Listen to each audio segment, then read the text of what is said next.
Peace of Christ to all of you, and welcome everybody. Today, our topic is going to be very, very important, but we have few things before we start to speak of. I saw in the news hundreds of thousands of Pakistani mujahideen going in the street asking for the death of a Christian Pakistani girl.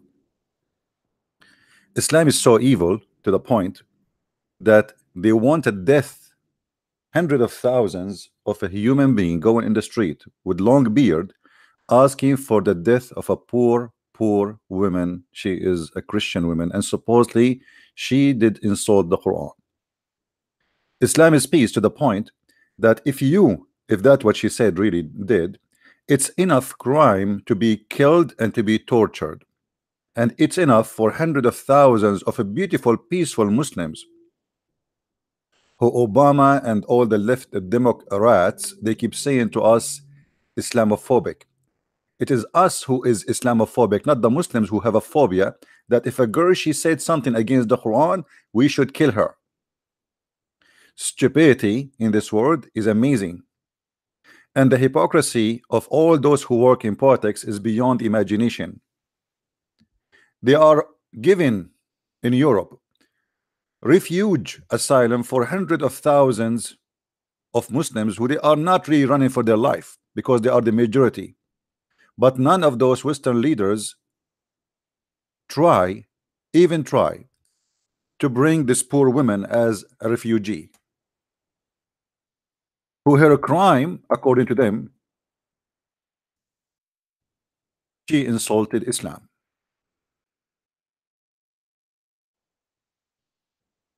Hypocrisy is amazing.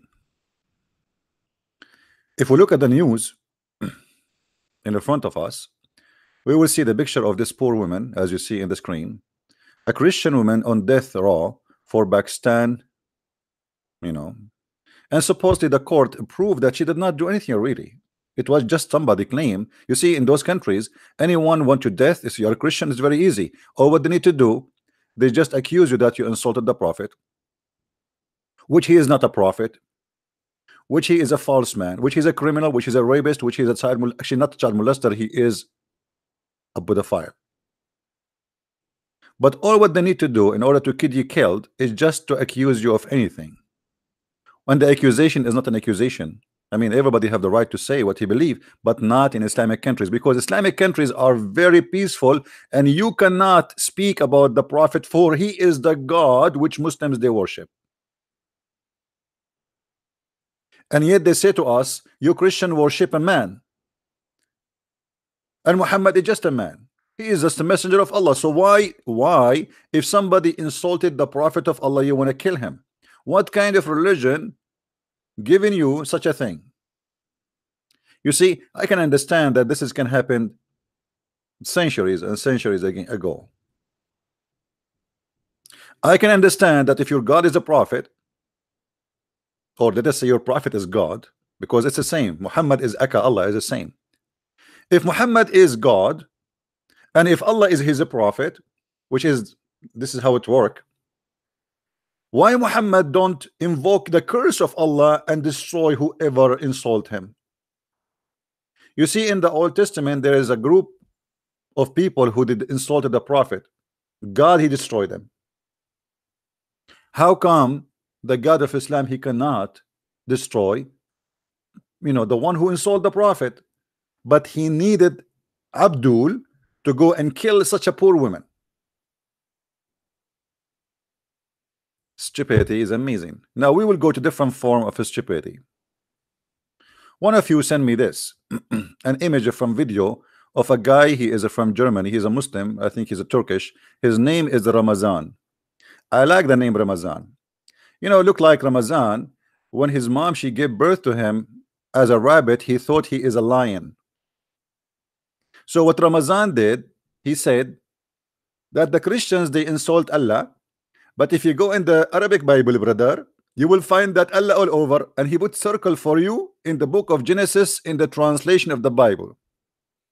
All those circles in the translation for the Bible, it says Allah. So he's saying Christian prince is deceiving you, just to show you how this guy is a rabbit. He is not a lion. You stupid Abdul. If we go right now in the Quran translation, we will find the name of Jesus all over. Let us do it. But if we go in the real Quran, we will not find once the word Jesus. Let us type Jesus.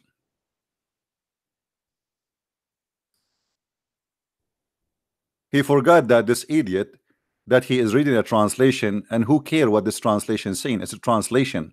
When we quote for Muslim something, you say, oh, this is a translation, I don't accept it, brother. Here we go. I'm going to type the word Jesus in the English translation. Let's switch. Yusuf Ali.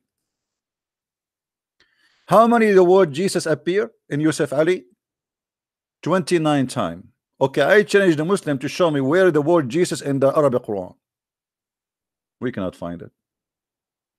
Not a single one. So why you are typing Jesus when it is Isa? Oh, I know you will say to me it's translation.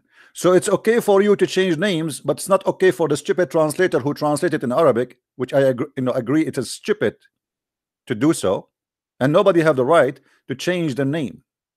And you Muslims have no right to change the name too. So it's a stupid translator who translate, and you are stupid like him. If the Quran says Isa, why you say Jesus? At least those Arab Christians, they've been forced into slavery and for the occupation of the filthy ISIS for the last 1400 years. So I understand why even they are using that word, because there is no other choice. But you who live in the West, and you are not going to be killed for using the real name of Muhammad, of Isa, which is mentioned in the Quran as it is. Why you mention Isa? Why you mention Jesus? So stupidity is a must these days for those who they think that they are lions, but the fact they are rabbit. And this guy is a rabbit to the point he don't even dare to call me. Here we go. I'm almost here every day. Why you don't dare to call me? Because he's a rabbit. It's very easy to debate yourself and to win the debate when you are just the only one debating himself. Guys, look at Christian Prince, look what he's saying. I will show you the name Allah in the Bible all over. My friend, our Bible is not the one written in Arabic, is the one written in Hebrew, the one written in Aramaic, and the one who was written in Greek. Allah in the Hebrew is a name of an animal, in case you do not know. So what are you talking about? Even the name of Muhammad is not Muhammad in the Quran, because Muhammad himself, he changed his name from time to time. Sometimes he's Ahmad, sometimes he's Muhammad, sometimes he's a Mustafa, sometimes blah blah. Even the Muslim, they agree that their prophet have 99 names, same as Allah, for he is God of Islam.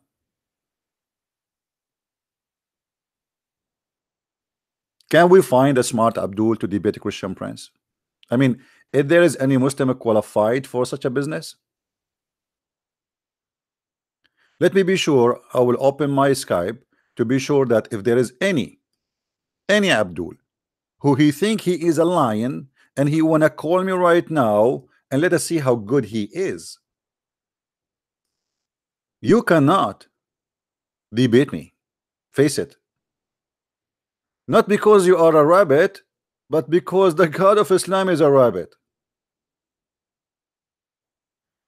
And you are trying to debate me to prove to me that Allah is not a rabbit when he is, and you cannot make him a lion, and we can prove that. Life on air. You know what life on air mean? It's me right now, right here. You know what the Muslim they say, I want to debate you, but I want to put conditions with that. Conditions? Why conditions? Call me right now. What conditions? I want to debate you about the Trinity. Even the Trinity, I will get you busted from your book in 2 seconds. 2 seconds. Even that they will not dare. You know, a guy, he want to debate me for like keep talking about Christian Prince, and we say that come on, debate me. Okay, when he debate, he want to be sure. You promise you will not go out of the topic of the Trinity. Why? Because he is terrified. He is terrified we might go out of the topic of the Trinity, because this is what he printed from online. He do not know anything. He cannot answer anything. He want to talk only about the Trinity. All of them, they want to talk about the Trinity.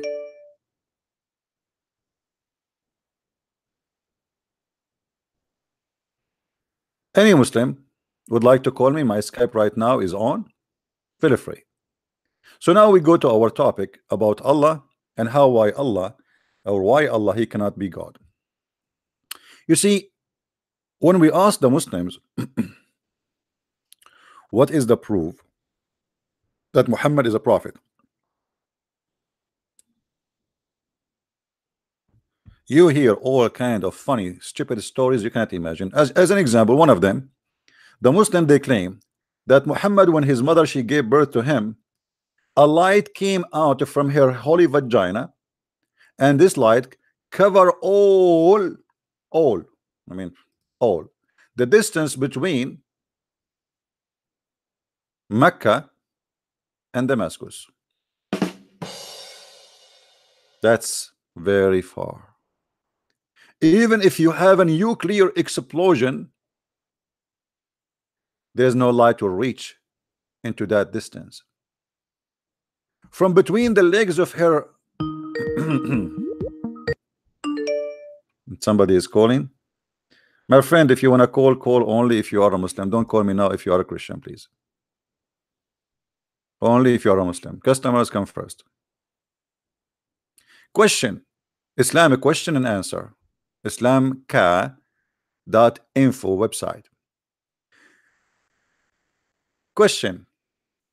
Is there any reality in that before getting birth, Rasul, which means the messenger, as Pak Salah Ali Salam, I mean this guy is trying to speak Arabic supposedly, was there in the sky as light star? If there is any, can explain me in the light in the Quran and the Hadith. What he was what? He was what? He was a light or a star? Okay. One of the signs, praise be to Allah. The answer now, guys, get ready for the answer. I mean, the answer alone is something. And remember, the one is answering Abdul, it is not me. Don't say to me what Christian Prince is talking about. This is you. This is your scholar. This is your big Abdul. He is the one giving the answer for this. Praise be to Allah.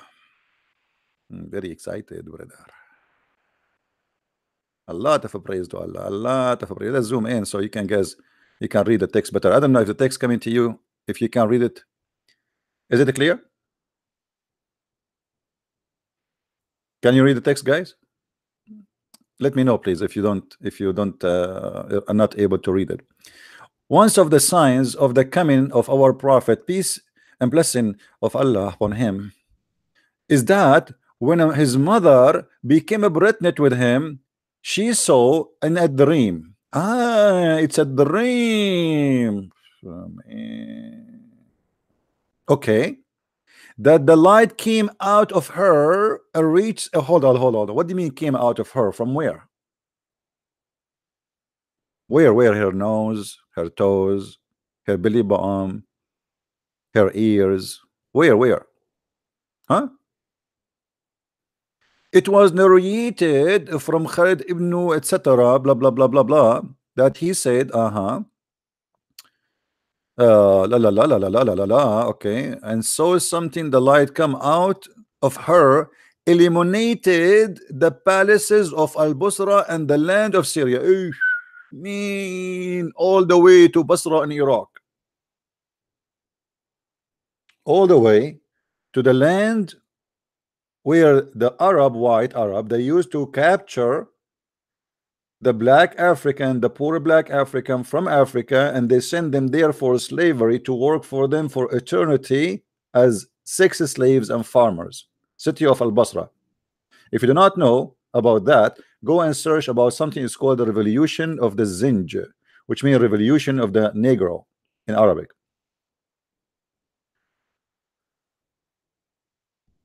So when the prophet, his mother, she gave birth to him, it's documented, brother. A lot of historians, they report, even by the way, at that time when Muhammad was born, who was in Syria? It was the Roman. Brother, Why the Roman hide the fact from us that the brother, that the light which came from Mecca is cover all the sky? I mean, reach all the palaces in Damascus. So people, they were sitting in their palaces in Damascus, and suddenly a light came inside the rooms. How come nobody, no historian reported such a thing? I forgot, brother. That wasn't her dream. Since when a dream? A dream. And the funny, the mother of Muhammad herself don't even believe in Islam, and suppose she will go to hell. So after she saw the dream, what she did? Nothing. So now we are asking the Muslims, what is the proof that Muhammad is a prophet? Is that what you have as his prophet, that his mother, she saw a dream that a light came from her vagina? Is that's it? And who is the one who saw the vagina of Muhammad providing dreams? And how come people in Damascus, they saw the light, but the people in Mecca did not see the light?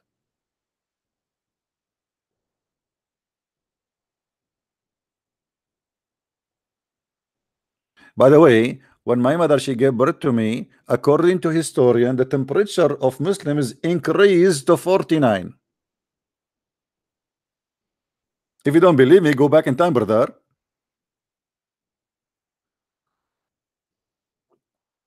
According to historian, when the mother of a Christian prince, she gave birth to him, brother, all the Muslims, Abdul, they have a fever.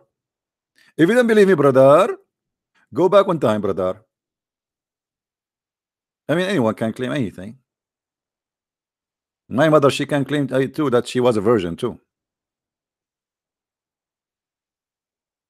That's why the Muslims can't explain to us why Mary, the mother of Jesus, she is a virgin in the Quran. I mean, what the point? This miracle, nobody can prove it unless there is a reason for it. What is the reason for Mary to be virgin yet she gave birth? Muslim can't explain, because Islam is a theft religion, right? When I'm born long time ago, brother, long time ago. All right, I actually I am the same as a prophet Al-Khadr. You know the story of Al-Khadr, right? Al-Khadr, according to Islam, he is a guy who attended the funeral of Noah and Adam, and he attended the funeral of Alexander the Great and Abraham, and he attended the funeral of a prophet Muhammad. Obviously, this guy, he will not let any funeral miss him. He lived for eternity. That's why they call him Al-Khadr. Al-Khadr means Mr. Green. Why he's Mr. Green, you remember, right? We showed you from the Islamic resource where it says that this guy, he drank from the fountain of youth, which you can find in the parrot of the Caribbean. And this is additional proof that Islam is a really true religion. This is the only religion, brother, which you can find the fountain of youth, brother, not only in a movie. And by the way, why American, they are accepting the fountain of youth to be a fact if it is not a fact? Otherwise, you explain to me, brother, why we can find the fountain of youth is exist in the movie, which is very true scientific movie. It's called the Parrot of the Caribbean. Do we have any Muslim? Now, this is the challenge for the Muslims who they are listening. I want you to call me and to ask me to ask you a question, and the question will prove to us that Islam is from God. You see the title of my video today, if Allah is God, how he say this? If Allah is God, how he say this? So I want you Muslims to quote for me something will make Allah look amazing, and I will prove that this is very stupid for Allah to say. Who is the Muslim here, he dare to do it?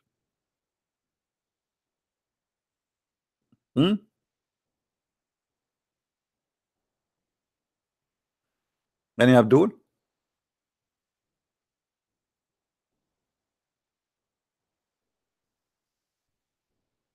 Mayday. Abdul is needed.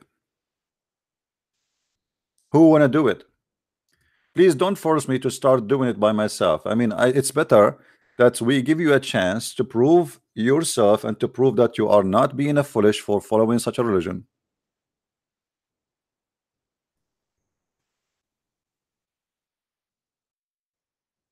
Anyone?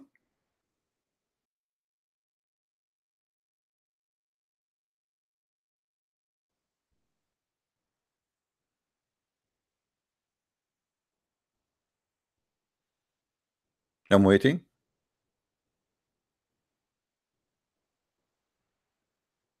Nobody want to do it.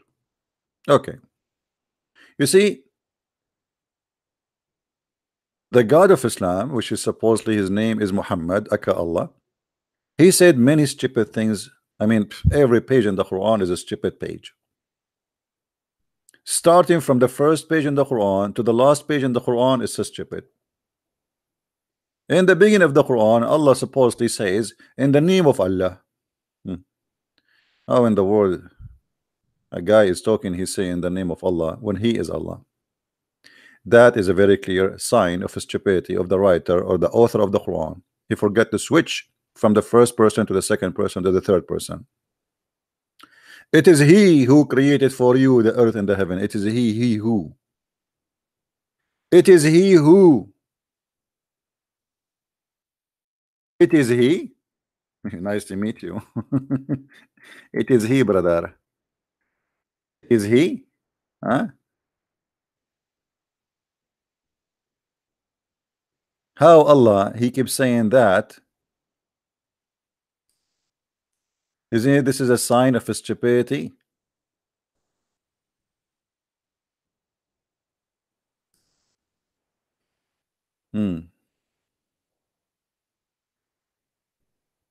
He, it is he who has created for you all things. Who's talking?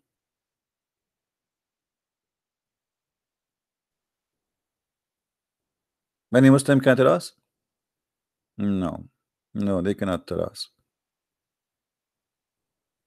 It is he who created all things, but he don't remember which one he created first. If we ask a Muslim, or you know what, let us make it clear. Who is a Muslim can give me a firm answer which Allah he created first? The stars or the trees? I mean, very simple. Which one Allah he created first? The stars or the trees?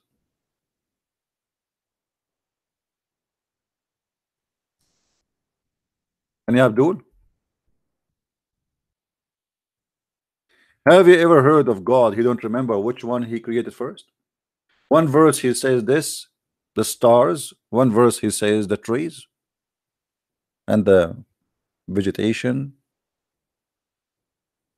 You see, the Muslim, they say to us, if this book is not from God, you will find a lot of contradiction. Actually, this is a verse in the Quran. And the Muslim, they say to us that the Arab, they were amazed of the Quran, the fact they were amused. It's a very funny, stupid book. I saw a video.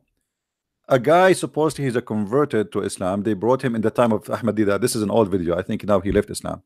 He said, Arab at that time, brother, they said that this cannot be a book made by one man. This is made by a community, a group of people, because it's very complicated. My friend, who told you that? Who told you that, Abdul? The Quran confirmed that the Arab, they said it clearly that this book is nothing but a collection of the fabulous of old people. We know them already. If we go right now in the Quran, we will find that this sentence appear in the Quran 9 times. What that word? Asatir. Chapter 6, verse number 25. Chapter 8, verse number 31, chapter 16, verse number 24, chapter 23, verse number 83, 25, 5, 27, 68, 46, 17, 68, 15, and 83, 13. What that exactly mean? It's mean the Muslims always they've been faced by one accusation each time they read the Quran, and each time Muhammad he come with a verse, the Arab they laugh at him and they say to him, Abdul, those are nothing more than the fabulous of men of old. We know them. So they lie to you and they say the Arab, they could not make Quran like the Arab. They were laughing at Muhammad. It, you know, just to tell you how stupid this is. Imagine I'm not like, now I'm talking to you. Let us say I'm debating somebody, and I said something to him, and he said to me, "Do you really believe in such a stupid fairy tale story?" This is from the fabulous of all generation. We know them. And later I claim that this guy was amazed by what I said to him. You know what I'm saying? People, they were laughing left and right.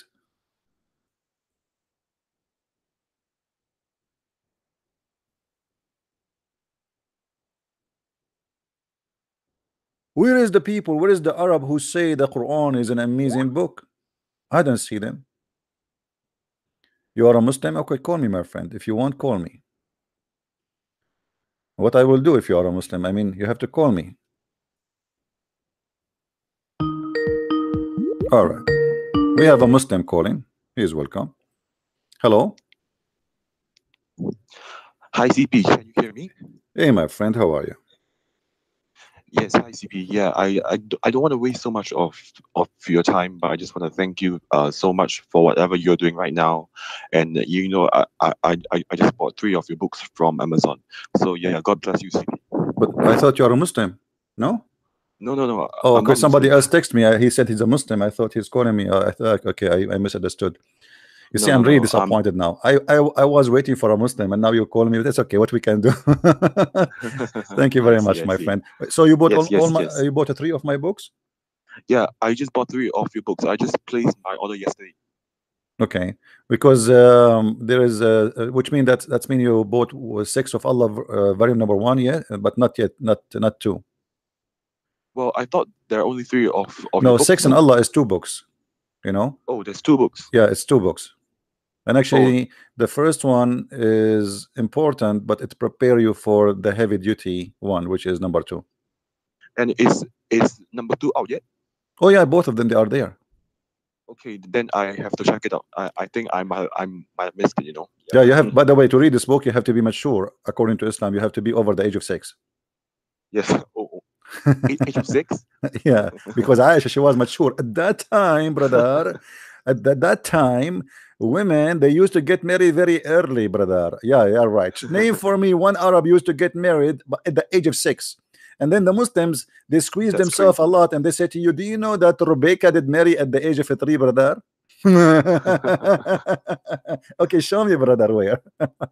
Anyway, my friend, Wow. thank you very much for calling. Yep. I have this Abdul. Thank you, He's texting me. I hope he will contact me. All right. Yes. Okay. Right. Bye. Take care. Let us see this Abdul. He keep texting me saying I'm a Muslim.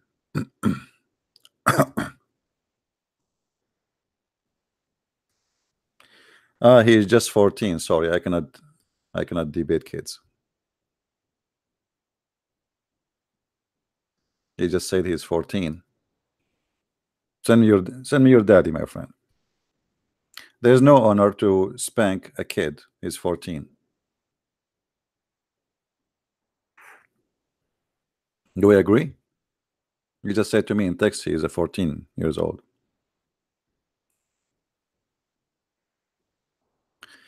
Do we have a Muslim man who is willing to debate us? I mean, why you send me your kids?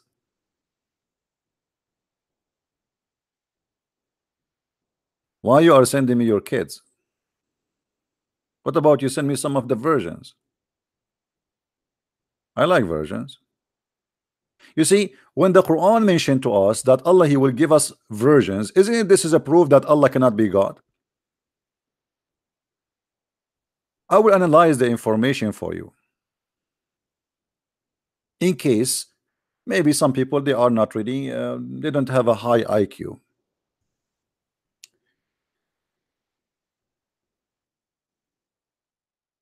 The Quran actually did not say they are not virgin, and they are virgins. Did not say the word virgin. You know, the word virgin does not appear in the Quran.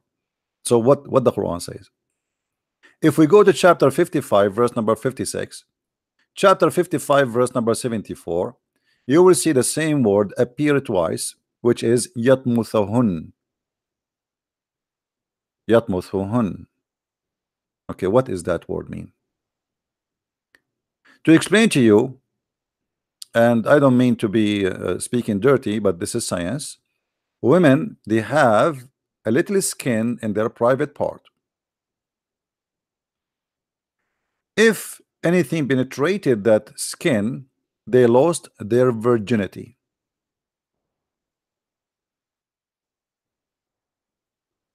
This is the word for it. This is the word for it. What kind of God?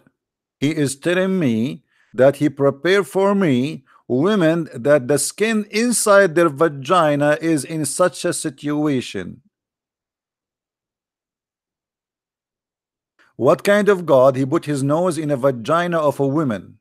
And why it's so important for him to speak about a vagina or a skin inside the vagina? Guys, do you understand? Because yeah, I know what it's called in English, my friend, but I'm trying to explain for those. You see, there's people who listen to me from all countries around the world, Indonesia, Pakistan, blah blah blah blah, everywhere, and even Arab. Somebody says to me, why don't do Arabic video? My friend, if I do Arabic video, my video will not stay there for 4 seconds. The Arab Muslims will flag it like by millions. You know, me in English is 1% of Christian Prince in Arabic, just to let you know. Because I'm limited really with I mean the language I know. My first language is Arabic, so like I have the full power horsepower when I am speaking in Arabic. In English, I'm very limited. I'm very weak, brother. In English, very weak. So now you are seeing here the weak Christian Prince. Let me introduce myself to you. I'm a black blonde African American from Japan looking for brand new wives between the age of 6 to 9, brother, like the Prophet Muhammad, and I am very interested to convert to Islam. But yet there's no Muslim there to call me and tell me what kind of God he do. Explain to me what is inside the vagina, which is going to be inside the box, which he will deliver to me in heaven by FedEx. You go to the heaven of Allah, you got mail. FedEx, they come to your door, brother, and they knock at your door, and you open the box. They give you a box, big, a huge box, brother. Have 80,000 women, brother. They come like out like rabbit. Boing, boing, boing, boing. I mean, amazing, beautiful, very beautiful, and very sexy. I cannot wait. I cannot wait. Imagine, guys, it's like in heaven of Allah, it's Halloween every day. You open the box, and women, they start coming out like a flood. Like you cannot even close the box anymore. You open the box, women, they come like a flood, like rabbit, like you know, I mean, it's crazy, brother, crazy, like rabbit in Playboy magazine, wearing nothing, see-through clothes, and no panty. They are ready. In the top of that, Allah, he promised us that those women, they have a brand new vagina, and he described to us what is inside the vagina. If you don't believe me, I'm going to take you right now and show you the Islamic translation of this verse. Let us do that.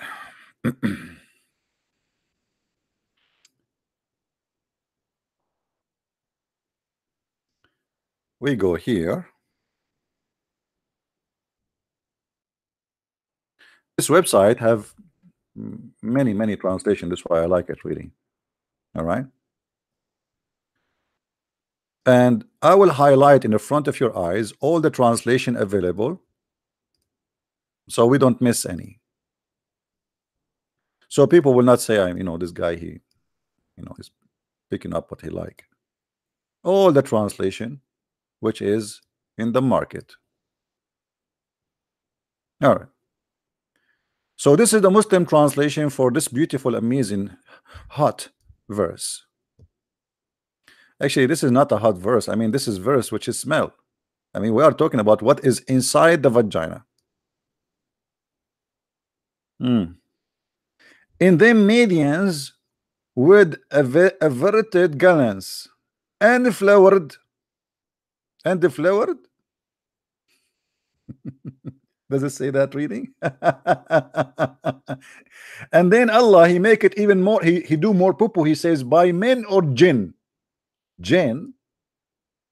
Brother, do you really believe Muslims that genie are having sex with your women? And if those women are in heaven, what the jinn are doing there? For those who do not know, jinn in Islam are not demons. Some Christian, they did not get the point. We keep saying to them, don't mix things. Islam is Islam, Christianity is Christianity. We share nothing. We share nothing. Jinn in Islam is not demon. This is why you see some people who do not know really what Islam is about. They think that when a Muslim speak about genie, he speak about demon. They don't believe in demon. There's no demon in Islam. They believe in jinn, and jinn are created from fire and gas, and that explains the smell, brother. And the Muslim believe that the jinn, they have penis and they have sex. Shaitan is a jinn himself. Shaitan is, you see, this is why Islam, we have nothing to share. In Christianity, the devil is he was an angel. In Islam, Allah created him as a genie, and the genie are created from fire, not from light, or they are angels. They have nothing to do with this.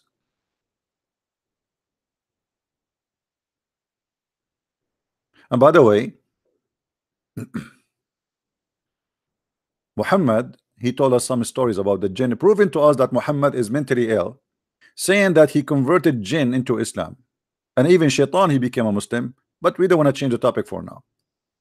So in them Median, and those women who no man did have bang bing bong with them, no man and no genie. This is the first translation. Ahmed Ali Karai, women who they are restrained in their gallants. Restrained, the fact in the Quran, it says it clearly that those women, they are jailed. You see, you as a woman, you will be jailed for eternity inside your tent. And the tent of the Abdul is made from ruby, brother. And the distance between the edge of the tent and the other edge is 70,000 cubit. That's a lot, brother. But those women who they are inside this tent, which is made from ruby, their vagina still have, excuse my language, guys, I'm not being rude, but this is what the topic we are talking about. If you don't like to hear this, please leave. Okay, I want to apologize. I'm not talking about Jesus, so you will not hear something holy. The topic itself is filthy. The religion itself is filthy. So don't expect me to say something. It's not going to be filthy. Do we understand? Disclaimer, disclaimer, disclaimer. Islam is filthy. We have to speak about the filthy Islam. So I have no choice but to say and to read what is filthy. Did we get the disclaimer, please? If you don't like the topic, please shut up. Don't complain. Leave. Now, all the translation in front of us, but none of them really is a truthful translation. Except this one, brother. Oh boy, look what this guy is saying. So, suddenly we found an honest Abdul. I cannot even believe it. Finally, there is an honest Abdul. It is a mistake. obviously it is a mistake,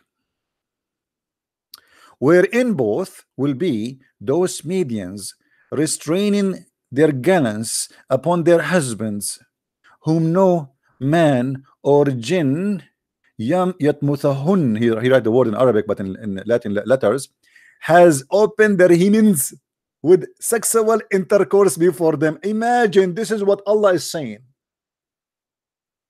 Do you see it? This is God. This is God which Muslims they want us to worship. He says such a thing. I saw the dad was saying, do you really have the courage to read the Song of Songs to your children? Song of Songs, my friend, first of all, it's not God talking. You idiot. It's a song made by King Abdul. It's a poetry. It's not God speaking.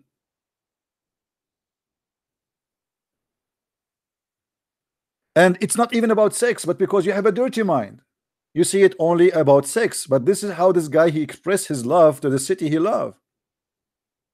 However, this is his way of expression. Now we are talking about God, who is describing for us what inside the heaven of Islam, and he is going in details to describe for us what is inside the vagina.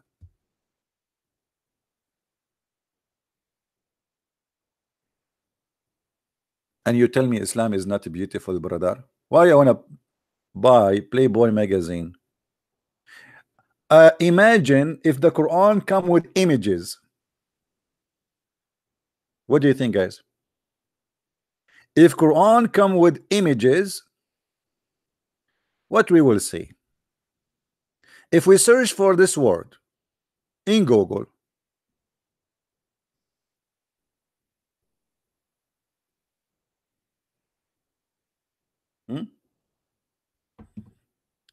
that will appear. Alhamdulillah. Alhamdulillah. MashaAllah. If we search in Google for this word, look what we will find. What Allah is telling us, brother. Do you see, brother? This is the vagina, brother. And inside the vagina, brother, there is some details, brother. Allah, peace upon him, Allah is describing for us what is inside the vagina, brother. Very beautiful, very beautiful. And this is a pure science, brother. This is Islam. Huh? This is Islam. Abdul, your God is describing for us this image in Arabic text. That's beautiful. That's amazing. I want to convert to Islam, brother. Thank God when I search for the word in Google, I did not get real images. Otherwise, we will turn our broadcast into porn. You can add color by your imagination, brother. And by the way, here, I see a word. It says a clitoris. Anybody saw the word the clitoris? Anyone see the word the clitoris, brother? Do you know that the prophet and his companion, they used to say to people, if they don't like what they say to them, go and suck the clitoris of your mother, or suck the clitoris of a lat, or even the prophet, he says, go and bite the penis of your father. Who is a Muslim? He challenged me to challenge him, to challenge me, to show the reference from me to him as a challenge of a challenge from me to him to challenge me. How in the world a guy, he called himself as a prophet of God, and the Muslim, they say to us, our religion, brother, is very decent, brother. Your religion is very what? Very decent? I can tell. Here we go. Yeah. Hey, by the way, if Allah is not God, how he knew about this human stuff inside the vagina? I mean, this guy, he looked like he was doing a lot of hard work. And you are telling me that Allah is not a God of science? Who is a Muslim would like to call me? Hello? Hello? I'm sure now the Abdul, they are searching their computer and they are trying to find all the information about what I'm saying to see if I'm lying or not. And because they are very, very intelligent, they will come to the conclusion that I'm telling the truth. And then what we will do? After you find that I am telling the truth, what you will do, Muslims? As you see, everything I say, I show it in the screen. Like, what do you want? What do you want? You want me to show you your prophet says, and the campaign of Muhammad says, suck the clitoris? Okay, no problem. Here we go. Life in the front of your eyes.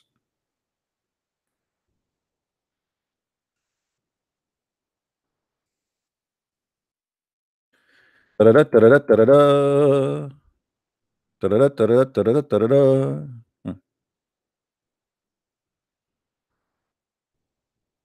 فقال له أبو بكر امصص بذر اللات. What? What? What? What? Is that the clitoris? Abdul, is that Abu Bakr saying go and suck the clitoris of Allat? And how Allat have a clitoris? That because Allat was a sexual female god, and the Arab they used to go and suck her clitoris to enjoy, to make her enjoy the sex. How Muhammad companion say that? And not only him, I mean even Muhammad, he said أعدوه بهن أبي. أعدوه. But I want to see here the translation first before we go see to Muhammad said. Does it say really the word clitoris here, brother? Let us see in the translation, because usually they hide them. Abused him. Did you say we run or prophet? Okay. Okay.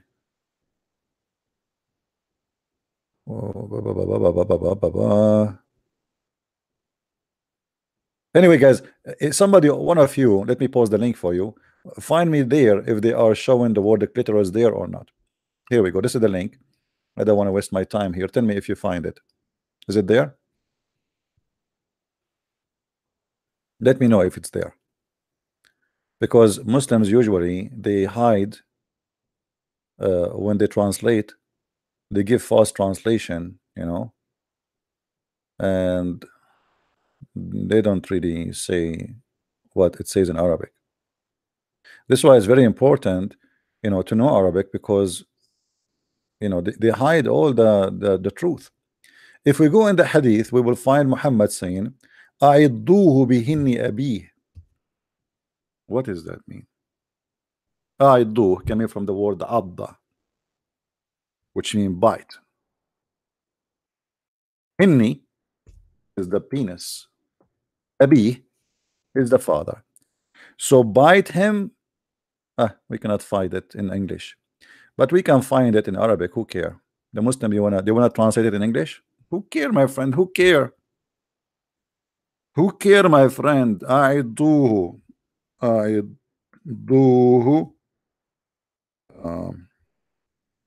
بهن أبيه. Look at the scholars, look at the sheikh speaking about that. Brother, man ta'azza. I don't want to play the video, sorry, by mistake. The sheikh here saying, he is reading what the prophet said. The one who is proud about the Jahiliyyah, which means the time before Islam, if he is proud about that time, tell him to go and bite the penis of your father.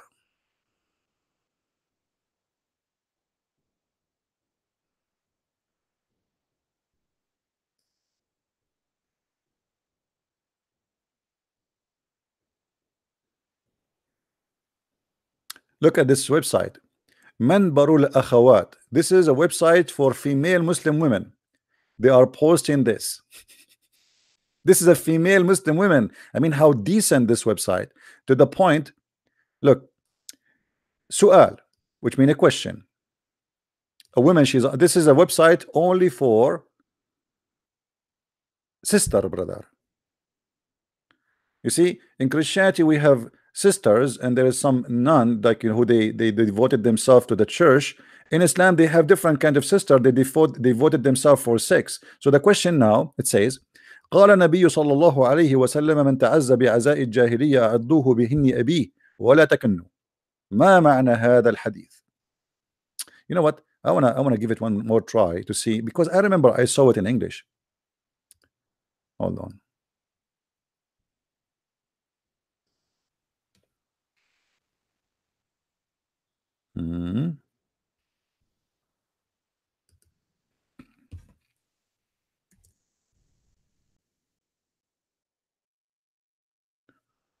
Let's see.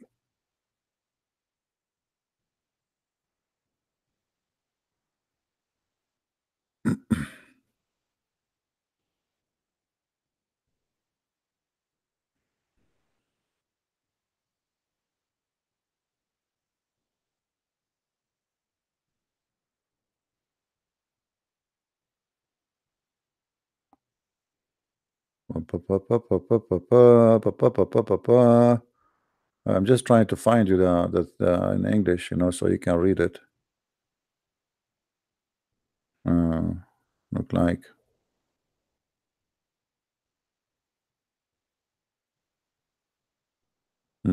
we could not find it. Okay, we go back here, no problem. So this woman, she is asking the Prophet, he said, the one who is proud about the time before Islam, which means like you are proud about your tribe or your family or your heritage or your culture. If someone do that, tell him to go and bite the penis of your father. All right. So she's saying, is it sahih? Is it sahih? And she's saying, well, and just to remind you that this is mentioned by a Sheikh al-Albani, and it's mentioned in at-Tirmidhi and Ahmad. Those are big scholars supposedly. Answer, brother.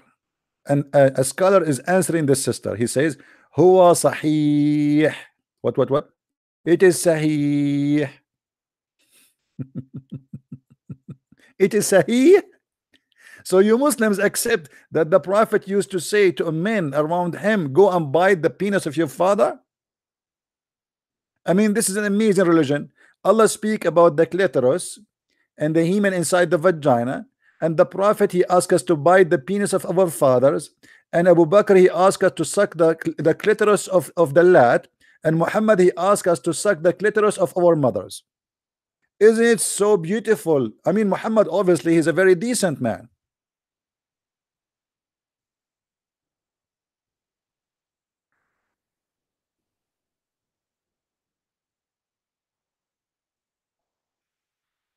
Do we have any Muslim here? This is religion? Seriously, Muslims, this is religion? And you follow this? And this is God? And this is a prophet? Imagine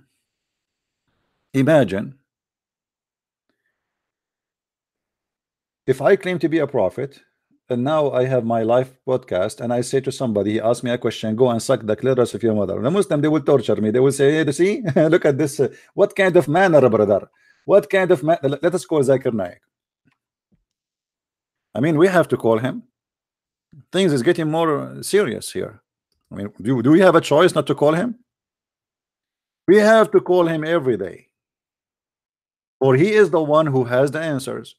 And by the way, I have his cell phone, and even I know the phone number which in his grandmother house. It's an old phone she have in Pakistan, so I'm thinking to call now. I'm not sure if this is the best solution, but I think it's better.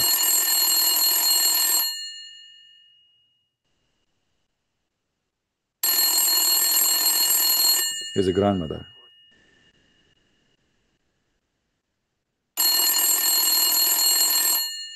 I look like she is not there. Or maybe she is an old woman. She must. Okay, let me hang up. Let me call this the school where Zakir Naik he teach.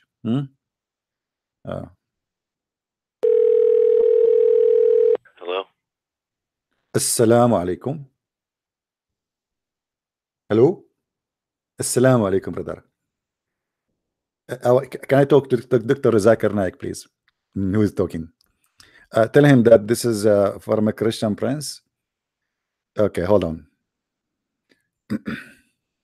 Hello? Christian prince. I told you 1,000 times. Don't ever shut up.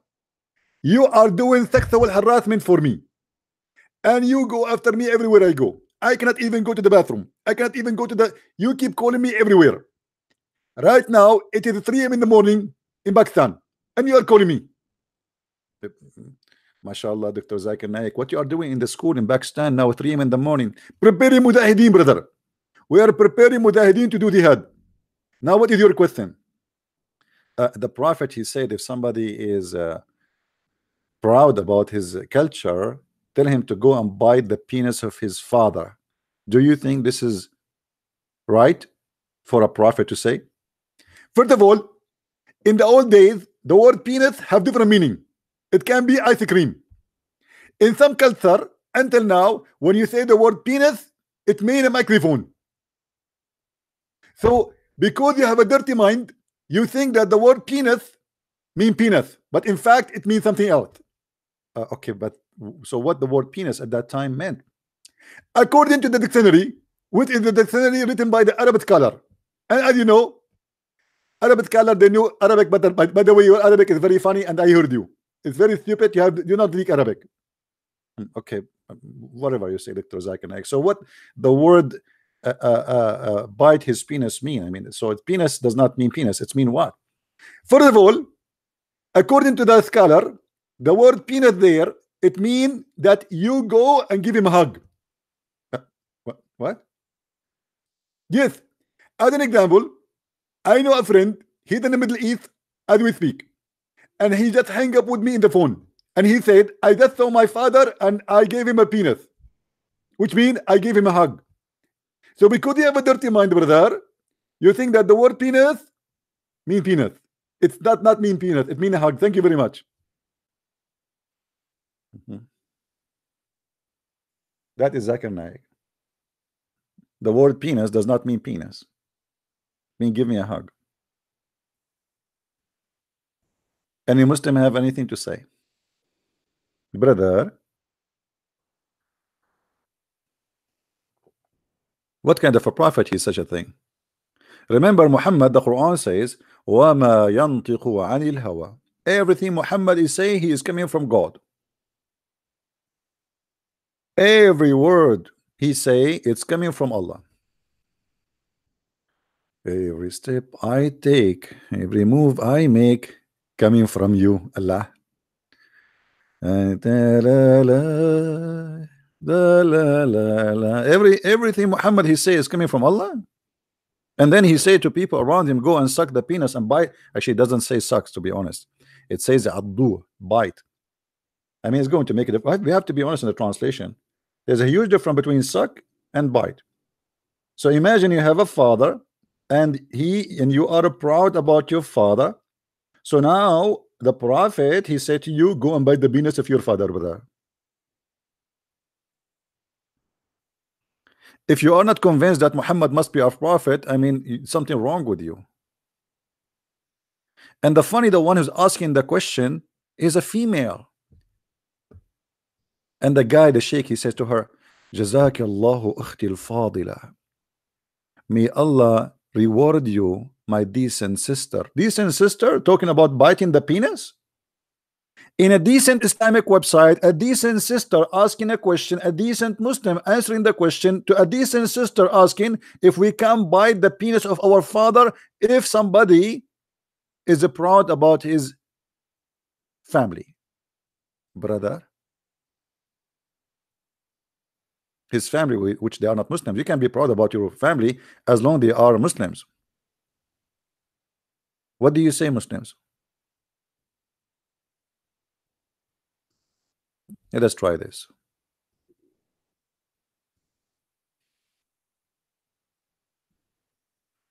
I found it in English. Let us see what they translate, guys. You want to see how the Abdul they lie when they translate? Read with me carefully. I say a man with my father who was canceling another man in the way people used to cancel each other in the Jahiliyyah. Jahiliyyah, it is the period before Islam, and Jahiliyyah in Arabic means ignorance, the time of ignorance. But the fact Muslims after Islam they became ignorant. The Arab before Islam they were not. My father bite him. I mean, guys, how the word came like this? What is the word penis? Do you see the word bite him? How any Muslim can explain to us how this translation come to be like this? My father bite him. You Muslim, you bite people? What do you mean my father bite him? He bit him? And would not say kunya, which means last name. His companions look at my father and said, it appeared that you disapprove of that. He said, I will never respect anyone who does this. I heard the Prophet, may Allah bless him and grant him be, say, if someone cancels people in the way of people, which means before Islam, in the way of Jahiliyyah, then bite him. Really, the hadith says bite him? You Muslim bite somebody? Is that a practical? The Prophet says to you, if somebody he says or he talk in the old as the same as the old day, bite him?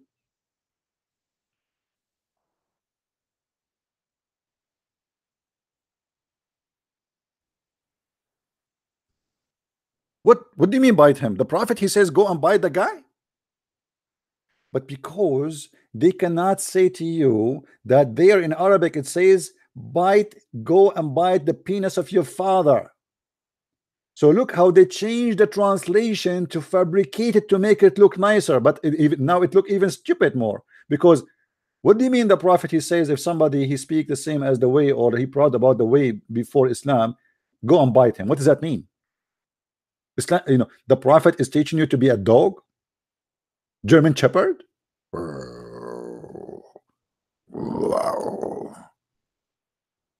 Brother and sisters, if somebody is a proud brother about his inheritance, brother, or he speak brother in the same way the people before Islam used to speak brother,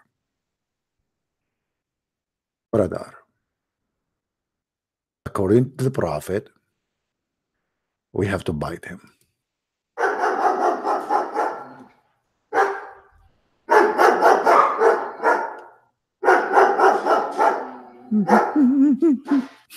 That's a holy teaching of God. So it's part of Islamic law that if somebody you don't agree with him and we disapprove that brother, so we bite him. This is how corrupt in their translation they are, because they are ashamed to translate to you that the Prophet here he said I do, which mean bite the penis of his father. He didn't say just bite him.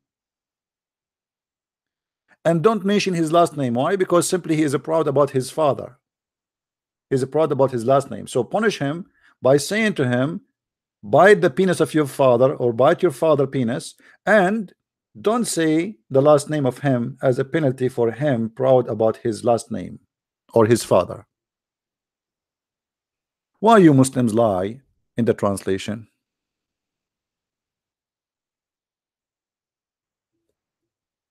Any Abdul?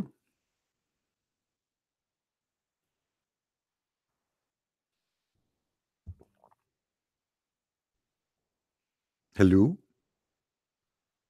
But remember, brother, Islam is a very, very decent religion. Until now, we are talking about what? Biting the penis and sucking the clitoris, and we are talking about a hymen which is not penetrated by any man or genie. I was really worried that I will go to heaven and I will find that the virgins who they are there are not virgins, and some stupid genie did put his screwdriver there, brother.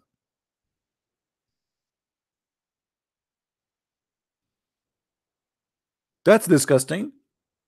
But now I feel a lot comfortable. That's the women there are brand new, and there is actually there is a you have to bring a Caesar with you, brother, because they have like a little sticker, brother, and there is wax. It's like brand new. This this is God talking. This is God talking.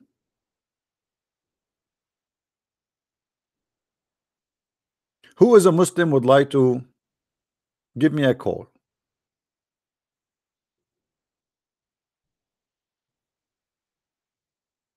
If you have my book, Sex and Allah, you will find a lot of reference of the stupidity, especially this verse we are talking about. Actually, it's mentioned there. I advise you to get Sex and Allah, but you have to be, again, you have to be over the age of you know.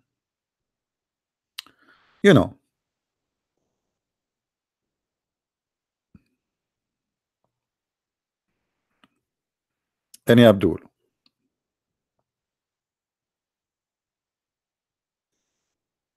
Muslims want to debate everybody, but nobody want to debate me. I heard that Muhammad Hijab, he want to debate David Wood. Question: why he accepted the debate David Wood?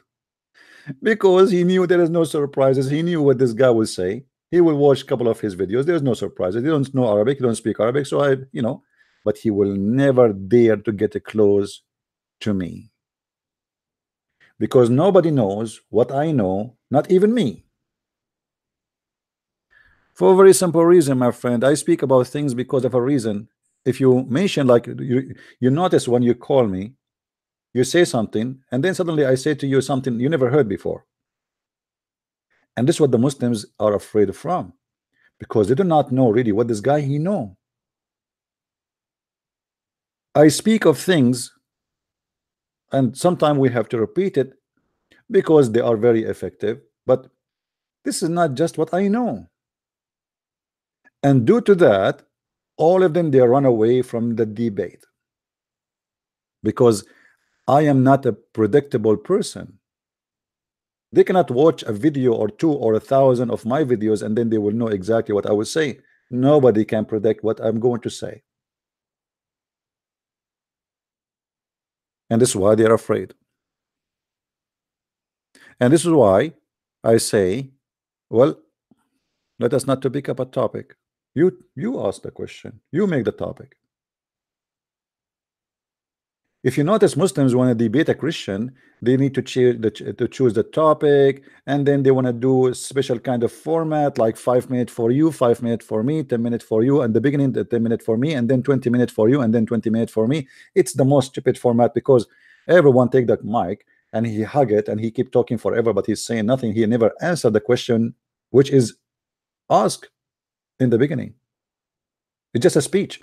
And both parties, the Christian guy and the Muslim guy, they're not even debating. They are reading from their computer what they prepare for what it's called debate, which is the most funny debate ever. It's a pre-printed, pre-written questions and answers. That is not a debate. That is a joke.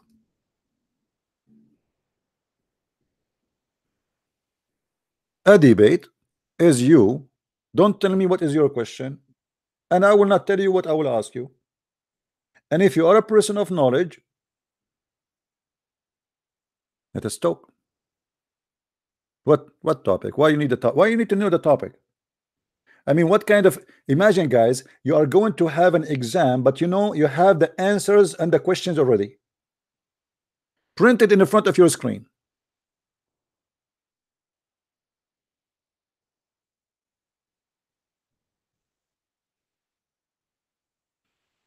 No, my friend, the person you are mentioning, he have a very short knowledge in Islam, and even he do sometime very wrong teaching. As an example, he said that the word Allahu Akbar mean God is a great, and that is very, very wrong. That is very wrong, very, very wrong. And not only that, say that Allah is a word coming. He's, how you can be a person teaching about Islam and then you copy from the internet what a guy, his name, what this guy, the guy who used to have a show in CNN, the idiot, Raslan, something like that. If you go right now, what is the origin of the word Allah? You will see most of them, they are copying from this guy, including those who claim to be Christians, saying that the word Allah is diverted from the word al-ilah. How you say that? Based on what? Just because a Muslim Abdul he posed that, you copy from him? That is very dangerous, my friend. You see, we have to be careful about we listen to who and we learn from who. A person who speak against Islam is not necessarily that always he is saying something right. I am not saying that he is a bad person. I'm saying that we have to be careful what people they say to us. As an example, you go to the church and they say to you that Muslims are from Ishmael, or Muhammad is from Ishmael, or even some of them they are ignorant to the point they say to you Islam is Abrahamic religion. How dare you to say that in the church from a Christian priest or minister? All of you heard that, and nobody asked himself to ask the priest, the idiot, where you got this from. Can you give us reference how you come to the conclusion that Muhammad is from Ishmael and the Arab are from Ishmael and Ishmael is the father of the Arab? Based on what? One of the problems we have today, my friend, that we are copy-paste people. He said, she said. And then he said, she said became knowledge. But nobody want to challenge the information and check it out. Even the Muslims in their books,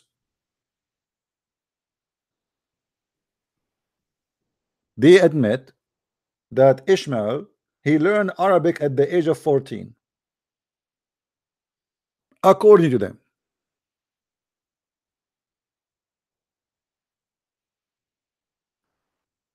And if you are a person who say wrong, I'm going to say you spoke wrong. It doesn't matter who you are.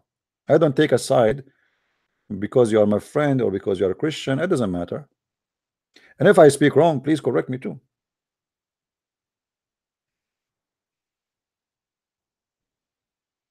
You see, when they spoke about, when the Bible speak about Abraham, and Jesus said to the Jews, if your father Abraham, you do what he do.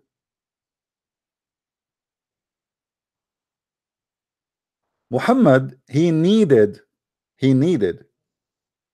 to give himself a legitimate reason to be considered as a prophet to the Jews. So he claimed that he is coming from Ishmael. But did the Jew who lived in the time of Muhammad approve him? No. Did they believe that he's from Ishmael? No. Did anyone believe or agree that Muhammad from Ishmael? No. Actually, even Muhammad himself, he agreed that the children's, or let us say, the brotherhood of a prophet is going to be from the children of Isaac and Jacob.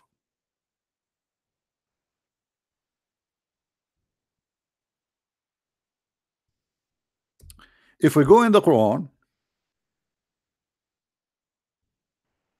we will find the following.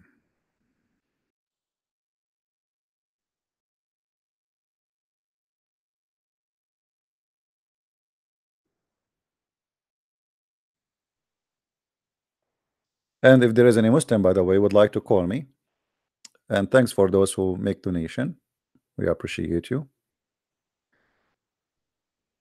We will read together. There's tons of verses speaking about Jacob and Isaac and etc. But there's verses confirm to us that the children's of Jacob and Isaac are the ones, from them there will be the prophet. Read with me carefully. Chapter 29, verse number 27.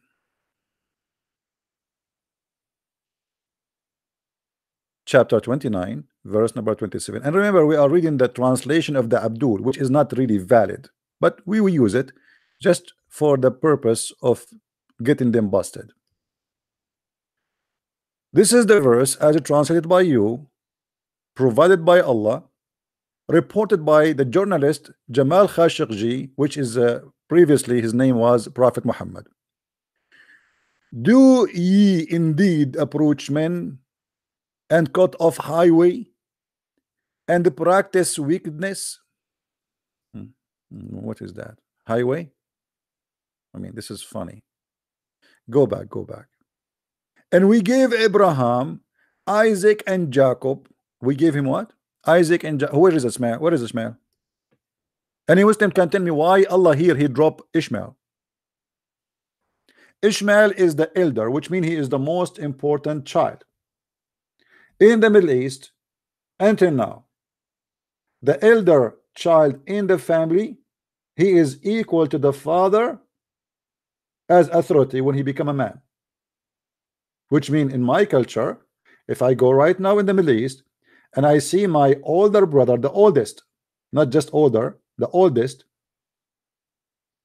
he have authority over me as if he is my father. You believe it? So why Allah he dropped Ishmael? And we gave Abraham, Isaac, and Jacob, and we ordained among his seeds brotherhood. What?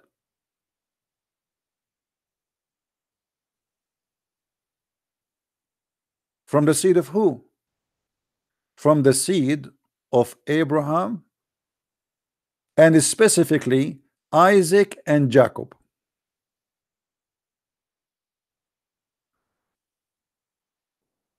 And this is, as you see in the front of your eyes, Allah himself, he dropped Ishmael. He did not say we give Abraham, Isaac, and Jacob and Ishmael, and from his seed will be the prophethood. He says Isaac and Jacob.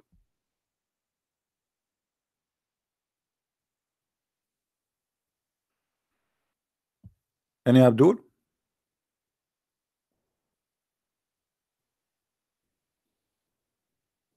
Why Allah did not mention Ishmael? At this point, Muhammad, he was speaking to the Jews, and he was trying to be hypocrite with the Jews because he knew that Jews don't care for Ishmael. So Muhammad is speaking to the Jews, he called for them, claiming that his God said to him that Allah, he gave the prophethood from the seeds of Jacob and Isaac, and he dropped the name of Ishmael in purpose so the Jews will not be upset. And this is additional proof that Muhammad is a false prophet. He compromised his religion just to make the Jews agree with him. If you remember,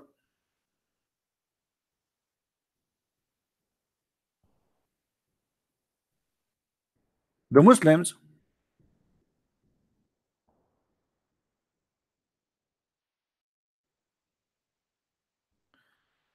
they say that we are people who believe in Tawheed, brother. Tawheed. You believe in what? Tawheed. Do you know that the Muslims never believe in such a Tawheed? And the one who corrected Muhammad was a Jew.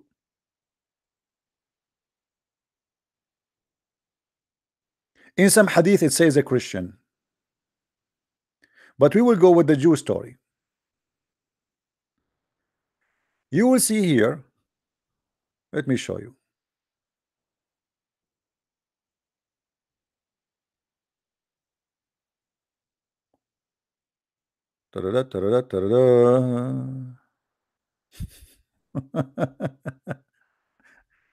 This is a prophet of God. I mean, that is something. Let us go here to this hadith first. A prophet of God will not compromise, and he will not take correction from someone he is not even God. A Muslim man saw in a dream that he met a man, blah blah blah. This is not what I want. Just hold on.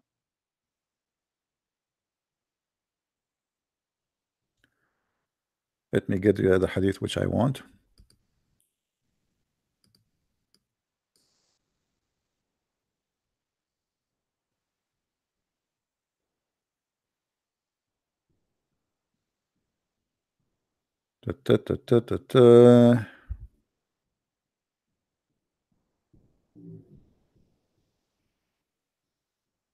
I'm trying to find the hadith for you where he correct the man, the Jewish man corrected Muhammad and fixed his religion.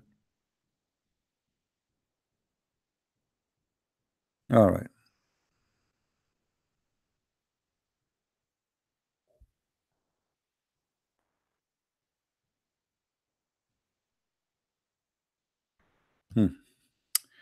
It's getting hard time to find it, but we will find it.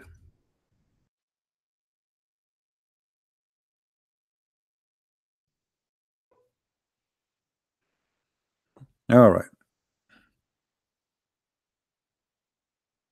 Here we go. Read with me carefully. A Jewish man correcting the prophet of God, which is supposedly Muhammad, and his God is Allah, and telling him that you are a mushrik. You are committing blasphemy against God. You don't worship one God. And Muhammad, he compromised his religion and he agreed with the Jew. How that can be? Read with me carefully. It was narrated from Abdullah ibn Yasir, etc., that a woman from Juhayna, that a Jew came to the prophet and he said, who? A Jew. So who is the one who's talking? A Jew. Who is the one is listening? A prophet. What is the name of the prophet? Qatham. Aka Muhammad, aka Allah. The Jew said to Muhammad, he came to the prophet and he said, you are setting up rivals to God. Here they put the word Allah. And associating others with him. The Jew is schooling the mushrikeen, the Muslims, the prophet, the top of the Muslims, of the founder of Islamic religion. A little Jew is teaching Muhammad that you are an idiot, you are not worshiping one God, because you say whatever Allah wills and you will. You say that whatever Allah wills and you will, and you say by the Kaaba, which means that at that moment still the Muslims and Muhammad and his followers, they swear by the Kaaba. They swear by the Kaaba. Why you swear by the Kaaba? And here, by the way, I want someone of you to think carefully how this Jew, he just destroyed Islam. And look what Muhammad he said. Muhammad did not debate with the guy. He did not say to him, you are wrong. He didn't say to you, this you are wrong, you get me wrong, you misunderstood me. No. Muhammad right away he said to the Muslims. So the prophet commanded them. Who? Muhammad, he can command only the Muslims. If they wanted to swear on oath, to say by the Lord of the Kaaba, don't say again anymore by the Kaaba. And then if you want to say this, whatever Allah wills and you will. So Muhammad agreed that the Jew is teaching him how to worship one God. Before this moment, the Jew, he said to him, you are putting someone, something beside God, and you are mushrikeen. How Muhammad is a prophet of God, and yet he is learning his religion and how to worship God and how to speak about God from a Jew? He is not even a rabbi.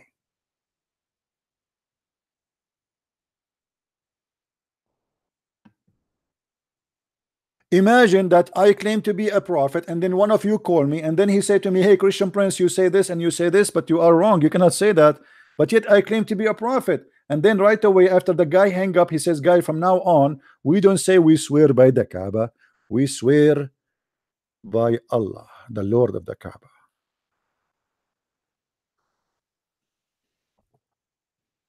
Anyone want some Greek coffee? Who like Greek coffee? Yeah. It's fun to drink coffee, drink Greek coffee, and you are talking about the amazing, intelligent, smart prophet. Obviously, he's a true prophet, to the point he changed his teaching in a second just because a Jew, he said to him, don't say that.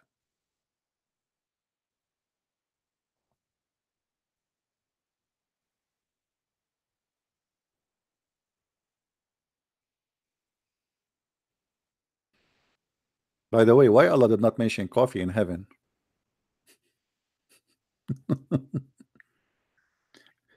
The buffet of Allah in heaven is the most boring buffet. Bird meat, the fruit is a grape, and there's a banana, there's no coconut, sorry, there's no orange, there's not even apple. You will wear a green uniform and you will have orgasm for 70 years each time you have orgasm. This is the most boring ever. A river of milk, a river of honey, a river of wine, that's it, we are done. And don't forget the ginger is mixed with the wine. Yeah,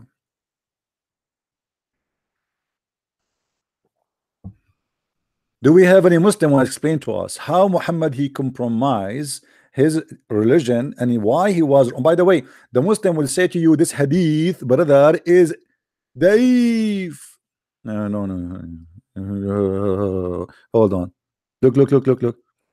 Brother, it's not daif. This hadith is very fat, brother.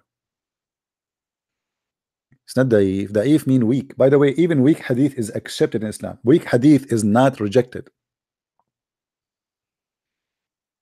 There's a video by Sheikh Hamza. You can search for it.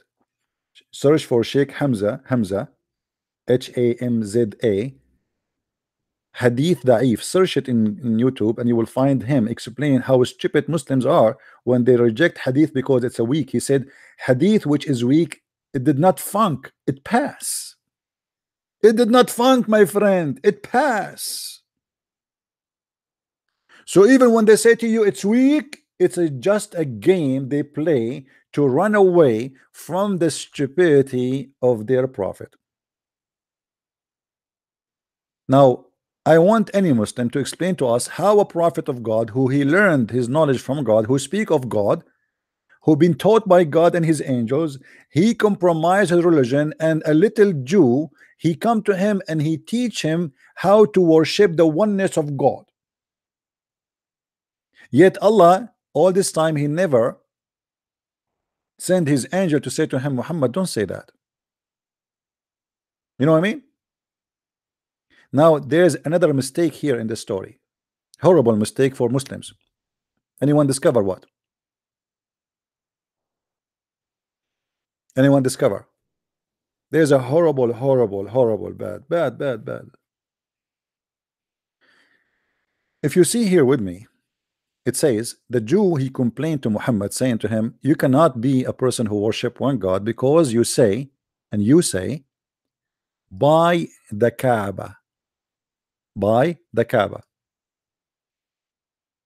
What Muhammad he learned from him that we should not say by the Kaaba, we should say by the Lord of the Kaaba.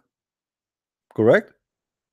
So Muhammad he got it right, that the Jew, he's saying to him, why, if you are worshiping one God, why you swear by a Kaaba? Question. Based on this, swearing by object is a blasphemy against God, and that's mean you don't worship, you worship the one, you worship the thing you swear by, correct? What the point the Jew is trying to say? If you swear by the Kaaba, obviously you are not worshiping Allah, you are worshiping the Kaaba. Is that correct? Guys, is the meaning for you clear what I'm trying to say to you here? Why the Jew is complaining? Because you are swearing by the Kaaba. By swearing by the Kaaba, you just confirmed that you don't believe in Allah, you believe in the Kaaba. Allah is not there. So Muhammad, he said, okay, from now on we swear by the Lord of the Kaaba, which means the God of the Kaaba, and that will be the accurate way. Then here we have a problem. If he's swearing by an object, mean we worship the object. How Allah he swear by the fig?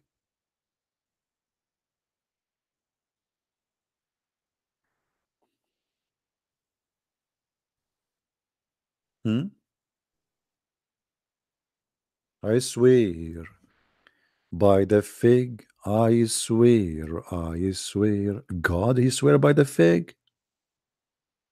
God, he swear by the fig?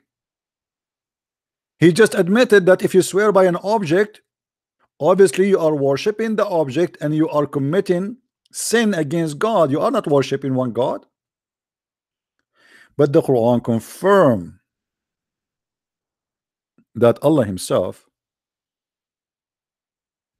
he swear by fig.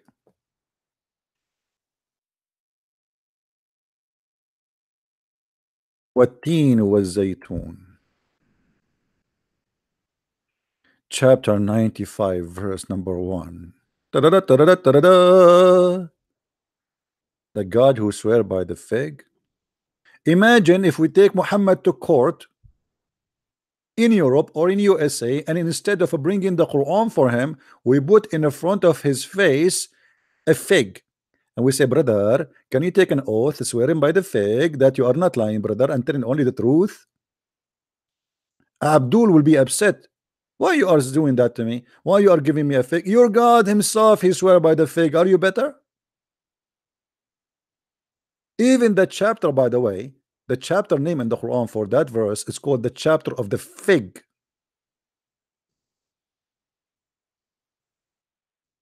By the fig and the olive, by the fig.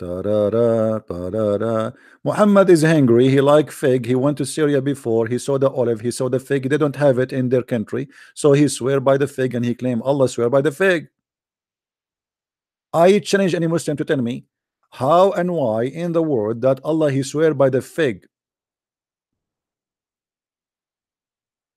If Allah is God and he is the one who created the galaxies,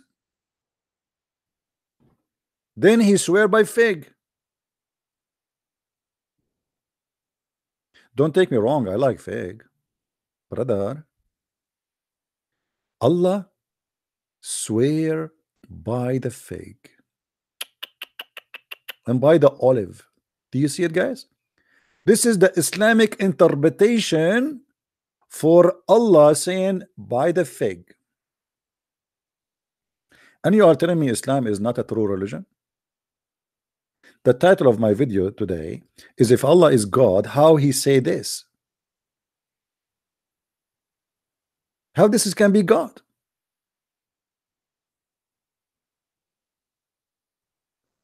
I'm so glad that Muhammad stopped talking, otherwise he will make verses. Allah swear by iPad, Allah swear. If Allah he saw the iPhone, he will swear by it. If Allah he saw Playboy magazine, he will swear by it. You see, when you swear by who? You swear by something greater than you. Do we agree, guys? When somebody swear, if you are a religious person, you swear by what is the greatest for you, not just a greater. And who is the greatest? It's God. It doesn't matter what your religion is.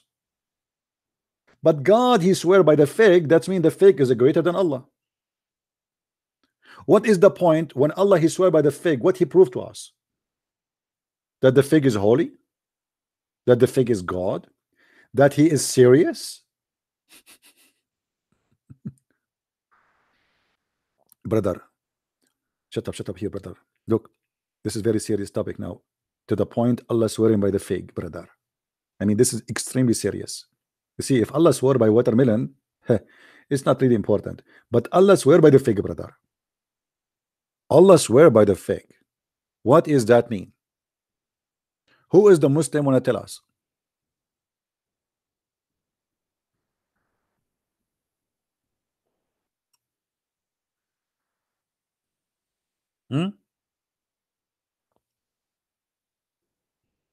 Who is a Muslim would like to call me, please, and tell me how Allah can be God and his prophet is a prophet, but both of them they keep doing poo-poo. How Allah can be God and yet he tell us that I will give you women that inside their vagina there's a skin, nobody but his inside yet.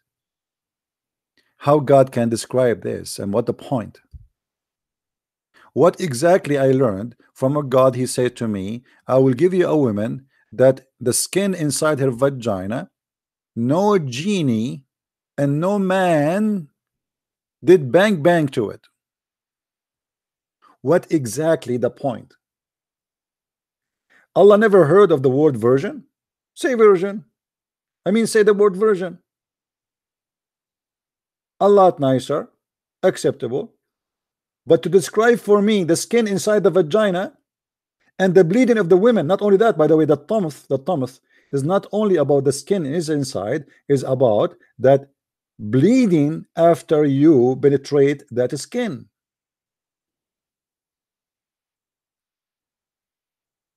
What kind of God is doing that?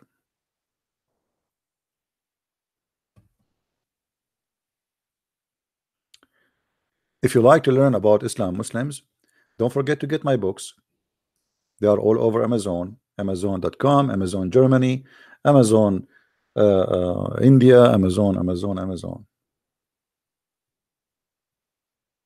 Maybe if you read my books, Allah will give you more reward in many languages. Who is the Muslim when I explain to us what's happening? This is God, this is religion, and this is a prophet. But both of them, the second they open their mouth, they do give poo-poo. They don't give knowledge, they don't give respect, they don't give anything have to do with God. This is cannot be from God. God don't speak foolishness. God don't say and don't teach that women have a sperm coming from their ribs and man have a sperm coming from his backbone. A prophet of God who claimed that all knowledge he had and all words he say is coming from God, he don't claim that if the women have orgasm first, the baby will be a boy, and if the man have orgasm first, the baby will be, sorry, if the women have orgasm first, the baby will be a girl. If the man have orgasm first, the baby will be a boy. And now we know what happened to each one of you in the bedroom between his mother and his father. If you are a boy, obviously your father have orgasm first, brother.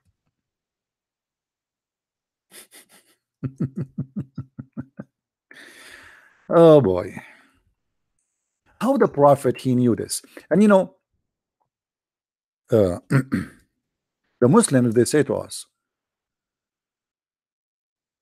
the prophet he knew everything. Look at this, Muhammad, he's saying here, narrated that the prophet said that water is always pure and nothing make it impure.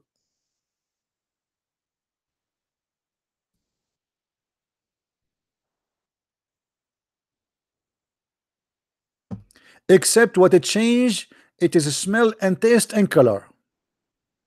But in different hadith we find Muhammad, he find the water pure even if it is contain dead dogs and women blood from period and garbage, and yet Muhammad he don't see any problem with the smell and the taste and the color. Do you believe it?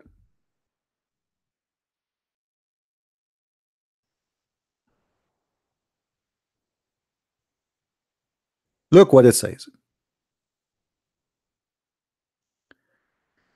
I heard the prophet that the prophet asked, the people asked the prophet of Allah, that water brought to you from the well of Bidah. It is a well which dead dogs, menstrual clothed, and excrement of people are thrown. What is left? Dead dogs, rags of period, and garbage are thrown there. The prophet said that the water is always pure and nothing make it any not pure. Obviously, Muhammad, you have a mental problem. How you take a shower with such a water? He take a shower. It's called in Islam ablution. It's not really a shower. It's like just you know, doing a stupid things supposedly that will make you clean. Here it was said to Muhammad the same story, the same question.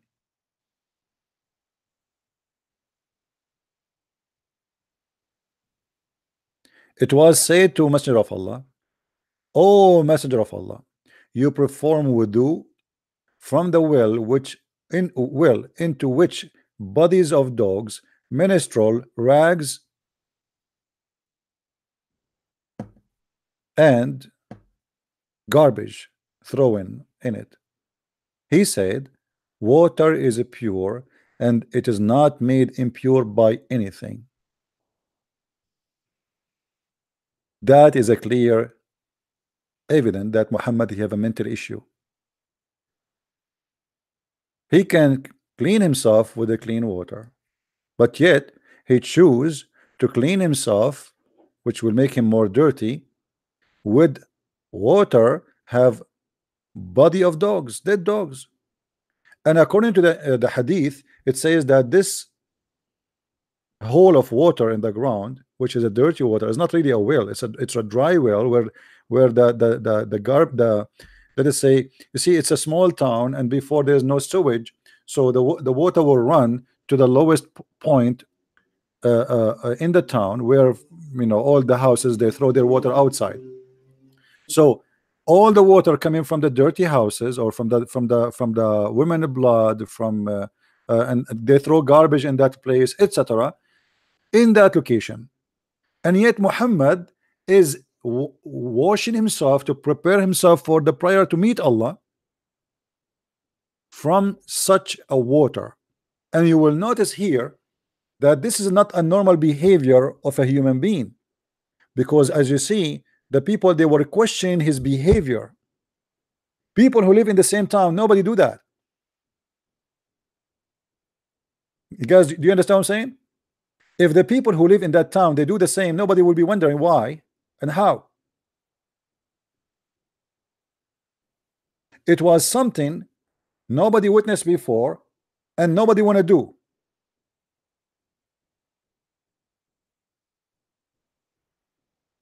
To the point they could not keep their mouth shut, and they said to him, how you do that? And Muhammad, he was holding the water in his hand, and he was washing his face with water have a blood from period, and dead dogs and garbage, and he say, this is how we do it. So how Allah can be God and his prophet he say this? How Allah can be God and his God say this?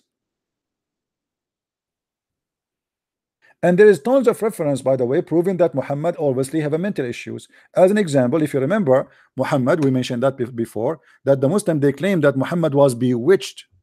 There's nothing called bewitched. What bewitched?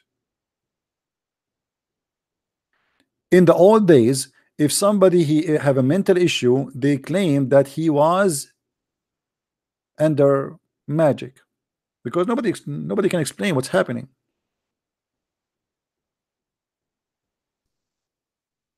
Nobody can explain what's happening. So what they say, he was bewitched. Once the prophet was bewitched, so that he began to imagine that he had done a thing, but in fact he did not. What exactly he was imagining, Muhammad?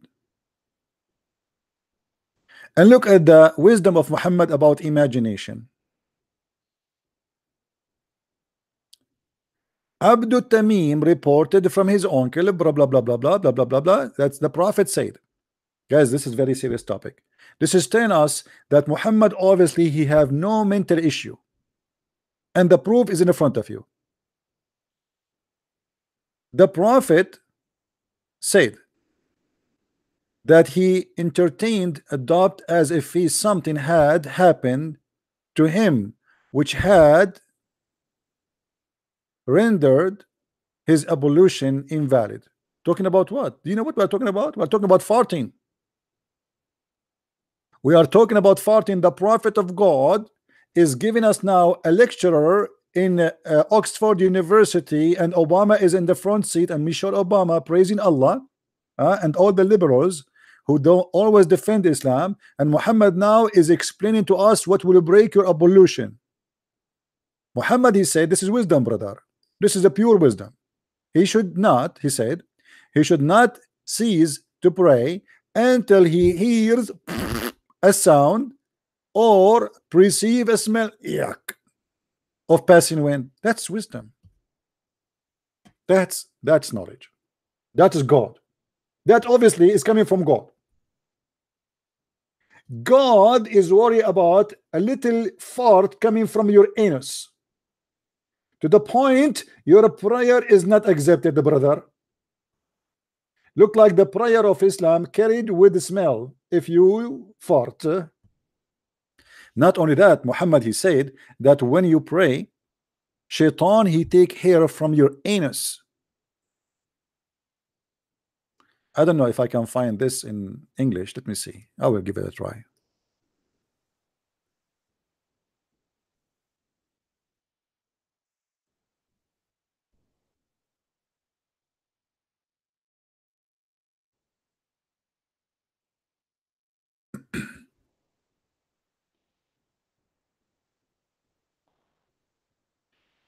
Look like we could not find it here in English. So let us do the Arabic thing.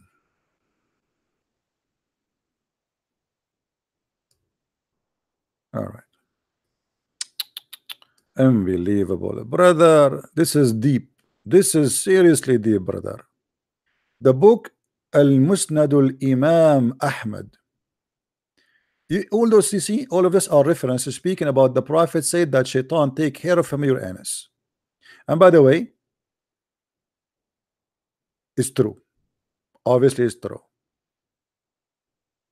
And I will prove it to you very soon. Al-Musnad lil-Imam Ahmad. Let us read together. Hadith number 11851. Hadith number 11852. Hadith number 11853. Should I continue? Let us read together, brother. إن رسول الله قال إن الشيطان يأتي أحدكم وهو في صلاته فيأخذ شعرة من دبره فيمدها فيرى أنه قد أحدث فلا ينصرفن حتى يسمع صوتا أو يجد ريحا. Takbir. This is science, and this is additional proof that Muhammad must be a prophet of God. If Muhammad is not a prophet of God, brother, how he knew the following: that when you are praying, Shaitan will put his foot in your ass and he will pull hair from your anus.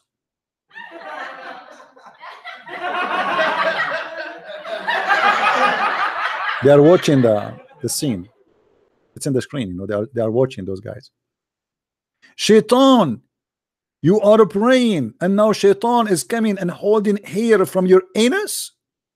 And the Prophet said, this guy, Shaitan, he will not stop doing that until he hear it, which means your fart, and he smell it.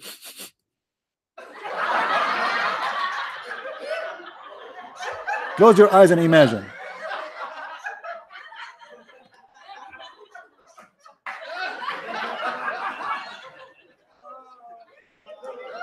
Must be true.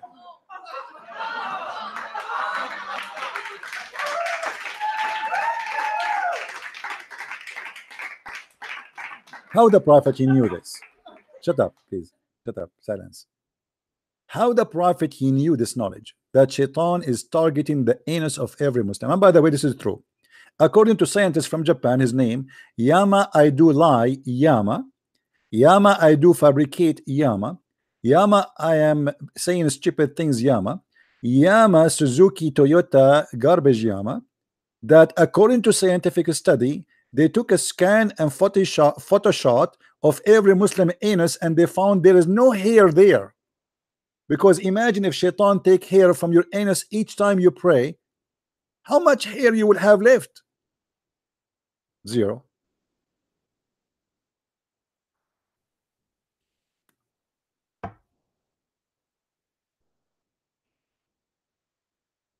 Any Abdul want to explain to us?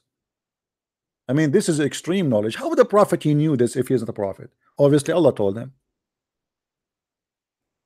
See, Allah he have a book and he's writing and observing the behavior of Shaitan. Shaitan now, Allah is writing. Shaitan, I notice, I am Allah, that each time a Muslim he bent over, to pray to me, Shaitan come, he pulled down his panty, and he pulled hair from his anus. And as you know, Muslims are hairy. So brother, Shaitan take hair from your anus and he pull it out, and then he cause you, he will not stop doing that until you fart. And when you fart, brother, Shaitan, he say takbir, I accomplish my mission, brother.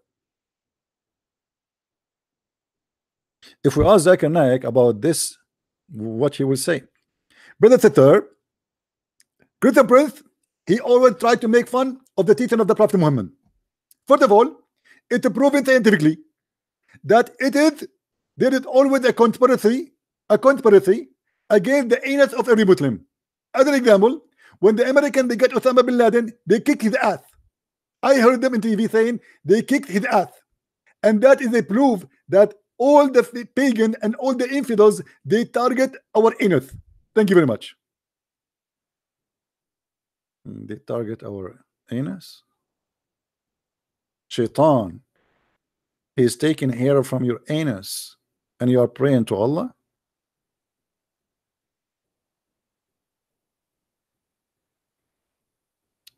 I don't want to take a call from non-Muslims because I want the Muslims to call. Really, I want the Muslims to call. I want the Muslim to tell me what's happening. How in the world you believe in such a thing?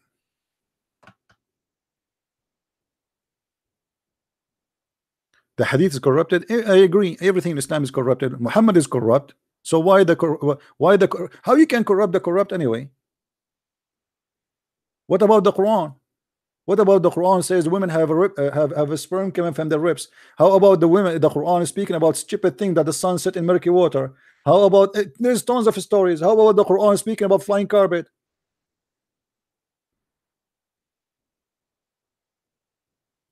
And my friend, if a Muslim he says to you hadith is corrupt and Islam based on the hadith and in the Quran,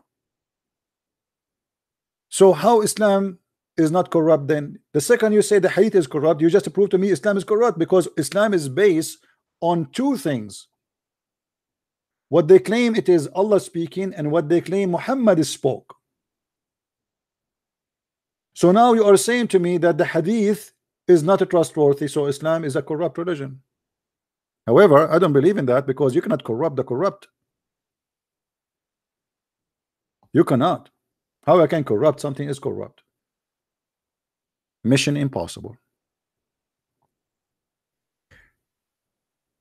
Muhammad in different hadith he said, and looked like Muhammad is obsessed with farting. He said that each time you Muslims you pray, Shaitan he fart, and that explained, by the way, it's true. Explain why there is a lot of bad smell inside Islamic mosque. I was like, before I learned this, I was wondering why inside the Muslim mosque it really smells so bad.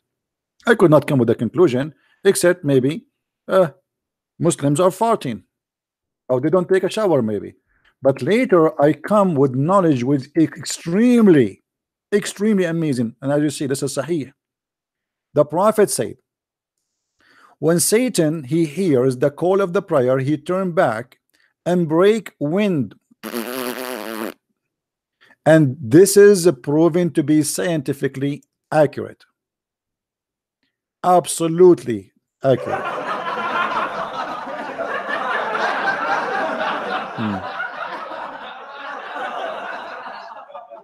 Shaitan he fart? I mean, how in the world you are telling me that according to Islam there's a strong connection between you praying to Allah and Shaitan is farting? So you fart, you pray, he fart. He fart, you pray. What Muhammad is talking about here?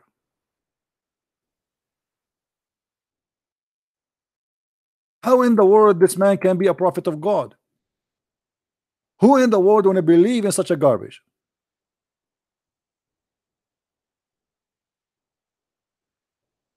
How he is a prophet, but yet he say such a stupid things like this? Or what about Shaitan? He pee in your ears and he sleep in your nose. Or what about Shaitan? He piss in your mouth.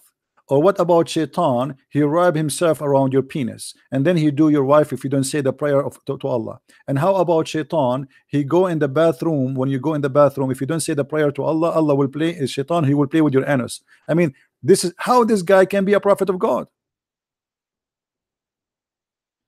You go in the bathroom and you don't say the prayer, shaitan, he play with your anus.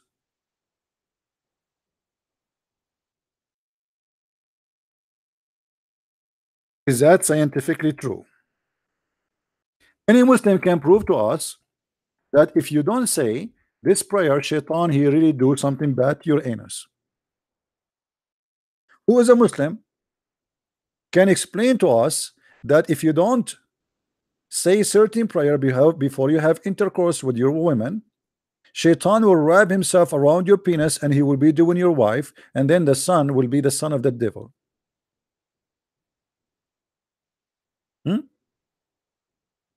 So now you are in the bedroom and your wife, she took off her panty and she is like excited very much, and now it's time for you, Abdul, to say Allahumma zannibna ma razaqtana wa zannib as-saytana ma razaqtana Allahumma. By the time you finish the prayer, your wife will be. So now your wife is naked and you are naked. I forgot, in Islam is not allowed to be naked, my friend. You are not. The Aisha, she said she never saw the private part of Muhammad. You believe it? How this woman, she was having sex with him all those years, but she never saw his private part. There's one of two issues here. Either it was so small, or Muhammad never did anything. If you have my books, Sex and Allah, you will see that the Muslims believe that the Prophet told them, and Ali and etc. He told Ali, you know, Ali is his student. He taught him that if a man or a woman, they look at the anus or the private part of each other, the child will be born and he will be blind. My friend, if you are blind, now we know what happened to you. Your parents, they look at the sexual organ of each other. Now we know why.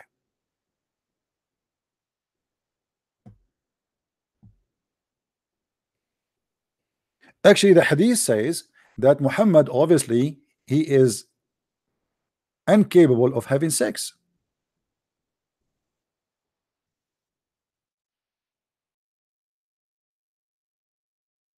Be careful with me. The Prophet continued for such and such a period of time. Who's the one who's talking? Aisha, his wife. So this is first-hand witness. A woman who shared the bed with him, and she is speaking about all the wives, not only her. The Prophet continued for such a period of time, imagining that he had sexual intercourse with his wives, and in fact he did not. All his wives.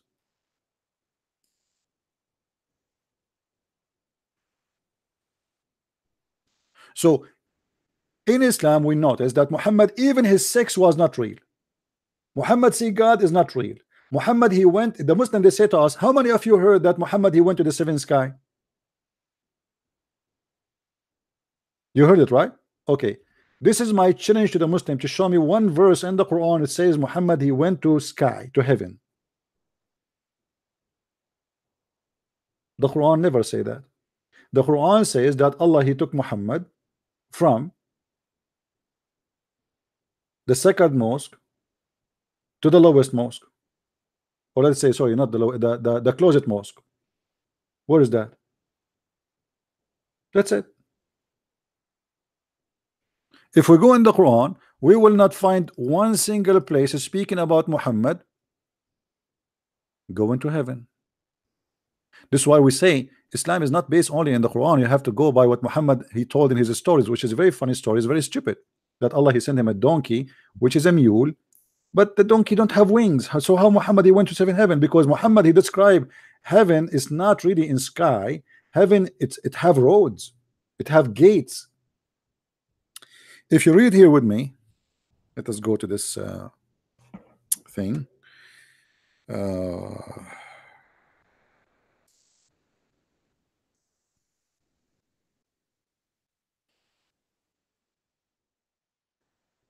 Read carefully with me. The chapter of Al-Isra. This is the chapter where Muslims, they believe Muhammad, he went to Jerusalem. But even the word Jerusalem never mentioned. Chapter 17, verse number 1. Glory to Allah. How Allah he says such? Allah say glory to Allah. Okay. Who did take his servant in a journey by night from the sacred mosque to farthest mosque.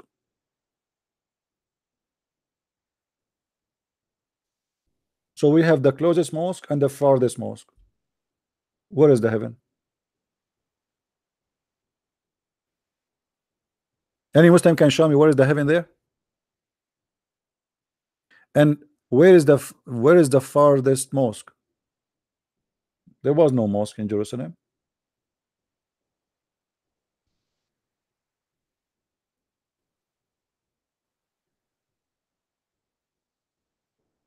Any Abdul?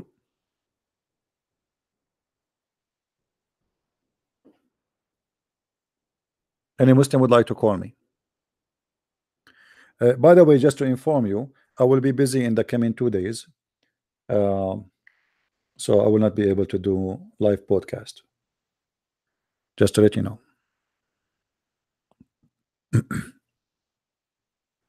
And the reason I'm going to fly to the sacred mosque, you know, I'm going to go, and then I mean, maybe Allah will send me a mule, which is you know, very big, huge, white, and he will take me. We will check the versions together.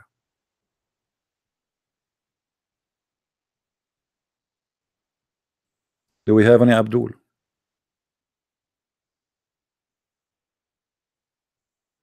Where is the story about Muhammad being taken to heaven? Where we can find it? They will tell you it's in the hadith. And as always, Muhammad, he has no witnesses for anything happened to him. Who is the witness who saw Muhammad going to the mosque?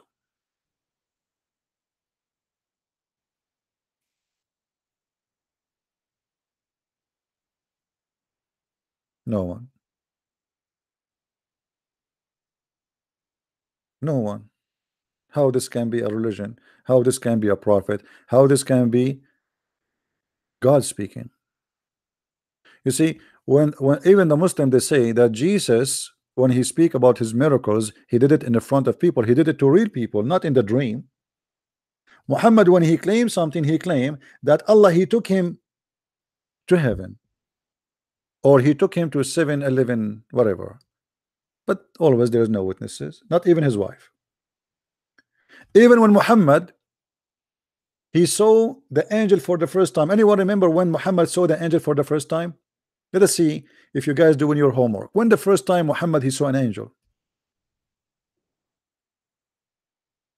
Anyone remember?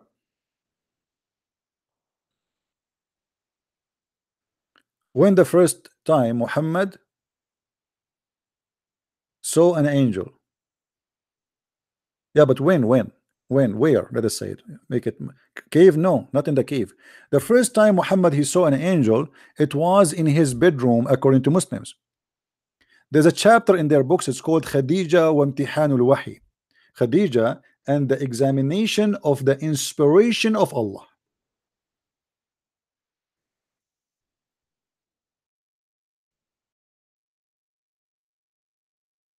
It was Khadija who examined the inspiration of Allah. How Khadija she did that? By doing striptease. This is the book of As-Sirah, as you see, Li Ibn Hisham. Very well known Islamic book. This is not a Christian prince. This is not you know. Value number 1, page number 239. Khadija radiyallahu anha qalat annaha qalat li Rasulullah. The Khadija, she said, she reported that she said to the Prophet, to the messenger, "Oh my cousin." The Arab, they call their husband cousin, as like a statement, figure of speech. أتستطيع أن تخبرني بصاحبك? Can you tell me about the one you see? Like she called him a friend, your friend, the one you see, the one who accompany you. So which means Muhammad already, he told her he sees someone, but he's not sure what is that. This one, he come to you. If he come to you, which mean, can you please tell me when he come to you? If you see him again, tell me. Then Muhammad, he said, sure. نعم. قالت فإذا جاءك فأخبرني به. So if he come to you, please tell me about him. فجاءه جبريل عليه السلام كما كان يصنع. So Gabriel, the angel, came, peace upon him. He came and he did as he used to do before. What he used to do before, let's see. And then the messenger of Allah said to Khadija, oh Khadija, this is Jibreel. He came. She said, قالت قم يا ابن عم فاجلس على فخذي اليسرى. Oh my cousin, stand up and sit in the top of my left thigh. What? What? The angel is in the room, sitting in the corner, Jibreel, and even the funny Muhammad is naming him Jibreel. And Khadija now, she want to prove to Muhammad that this must be an angel. What she do? She asked Muhammad to go and sit in the top of her left thigh, her left leg. And then it says here, قال فقام رسول الله صلى الله عليه وسلم فجلس عليها. So the messenger of Allah, he stood up and he sat over her left thigh, her leg. قالت أتراه؟ هل تراه? Do you see him? He said yes, yes, which means he see the angel still. Then she said to him, فتحول فجلس على فخذي اليمنى. Go and move and sit in the top of my left thigh, in the top of my left, my right leg. And then she continues saying, and the messenger, he moved and he sat in the top of her right thigh. She said to him, do you see him? Do you still see him? Which means obviously Khadija, she cannot see the guy. Only Muhammad, he can see this guy, which is supposed to be an angel. He said yes, which means yes, I see him. Then she said, فتحول فجلس في حجري. Go and sit in the top of me, in my lap. So she said, فتحول رسول الله صلى الله عليه وسلم وجلس في حجرها. So the messenger of Allah, he moved and he sat in her lap, in the top of her. That's wonderful. That's so beautiful. Okay. What else? قالت هل تراه? She said, do you see him? I hope it's a Muslim. Hello? Hello, Christian Prince. Good evening. Good evening, my friend. How are you? I'm fine, sir. My name is Victor from Nigeria. Hey, my friend. Are you a Muslim? No, I'm not a Muslim. I'm a Christian. Oh, okay. How I can help you, my friend? I'm fine. I want to have a small discussion with you. Go ahead. I'm listening. Hello? Yes, go ahead. Okay. I was thinking recently. I just want to let's say, let's change position. Like, imagine we being a Muslim, God forbid, and Shabi Ali Zakanek being a Christian, and they know as much as the Jews today. How do you think they were reacting to us? Your voice is cutting off, but I heard from you saying, imagine if we are Muslims and Zakir Naik and Shabil Ali are Christians, right? The Christian. Yeah, so imagine what? The knowledge that you have about. Imagine. Now switch it. How do you think the thing will look like? Your voice is getting bad. I cannot really hear you. Sorry, I don't understand. Okay. Are you hearing me now? Okay, go ahead. Say again. So imagine what? So imagine we being Muslims now, and Shabi Ali, Zakir Naik being Christians. How do you think they'll be abusing Islam when let's imagine we are the Muslim and they are the Christian? I don't know what the point of this imagination, but nobody can abuse Islam. Islam abuses itself, my friend. Islam is a stupid religion, and the second you believe in something stupid, you abuse yourself and you abuse your belief. It's not the fault. It's not about who is Christian and who is a Muslim. It's about what you believe in. Oh. You know, if you believe in something stupid, you are stupid. If you believe in something smart, you are smart. That's it. Doesn't matter what. It's not about names. It's not about Zakir Naik. It's not about. It is about stupidity you believe in. How this guy is a prophet of God and he see an angel and he called him Jibril. Yet he is asking his wife. His wife is trying to find out if he's a Jibril or not, or an angel or not, by asking him to sit in the top of her and moving like a kid from the left leg to the right leg, and then sit in the top of her, and then she start taking off her clothes, and then because the angel he flee and he run, she said to him, praise be to Allah, this is must be, it's not a shaitan, it's an angel. That's stupid. To me, I know for sure that Muhammad was just fabricating stories for his followers. Yeah. All right, my friend. Thank you very much for calling. Yeah. And sorry, please, I want to ask a question. Yeah. Oh, please, is Allah, do Allah mean God, or Allah is the name of the God of the Muslim? Is Allah is what? The God? Allah. Does it mean God, or is the name of the God of the Muslim? Allah is Allah. First of all, it's a name, and it's contained two words, A-L, and L-A-H. So it's not one word, it's two words. Al in the Arabic, in the old languages. Remember, the Muslims, they do not know really why they have what Allah mean. If you ask any, just not long time ago, we have a Muslim scholar. We asked him what Allah mean. He said, Allah is an Arabic word mentioned by an Arab guy who do not know who is he for the first time, and it's mean worship something. So obviously he do not know. He is a scholar, he have a PhD from Islam, and yet he could not give us the answer. But we know the answer. Allah, it's not Allah, as the Muslim they say it. Allah. Al in the old Aramaic and Hebrew language is a word stating God. This is why you say Baal, Al, Baal. Ba is the name of the God. Al is the word God. So Baal. If you go in the old, even in the old Bible, you will see in the ancient Hebrew, you will see that all the names, including Ishmael, Michael, Emmanuel, Israel, it was not ending with L, it was ending with AL. EL is equal to the word AL today. So let us say we have El, Mikael, the Muslim. If you ask the Muslims, why the name of Jibril end with EL? They don't know, because simply this is a foreign word. It's not an Islamic. Jibril is a foreign word. Muslim Muhammad, he stole it from the Jews. He put it in his book, but they can't explain to us what the name of Jibril mean. What is the name of Israel mean? They don't know. They don't know. What Ishmael mean? They do not know. All of them, they have the letter E at the end. Those El in the ancient Hebrew, it used to be AL. Same word mean God. AL. Now it is El. So Allah was God, La, and still. But now because Muslim they connect it together, they think it's one name.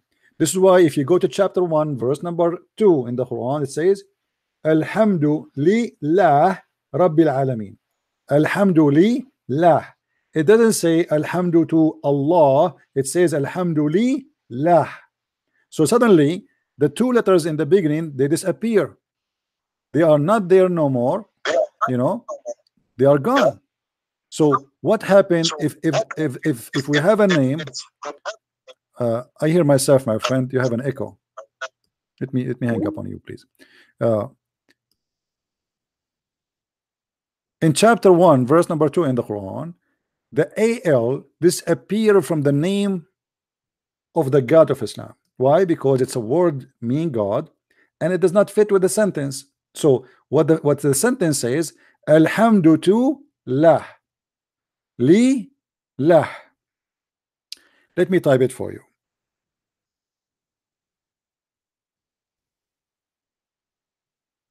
Li in Arabic mean to. Lah. So Alhamdu li lah. Li mean to. Lah is the one we are thankful for. So Alhamdulillah. If Allah name is Allah, one word, A-L-L-A-H, then we should not take any letters of the name and then replace it with li, which mean two. You cannot take letters out of the name if it is one word. But because this is not part of the word, then this AL is taken off from the second sentence in the Quran. We are talking about the first sentence and the second sentence of the Quran right away.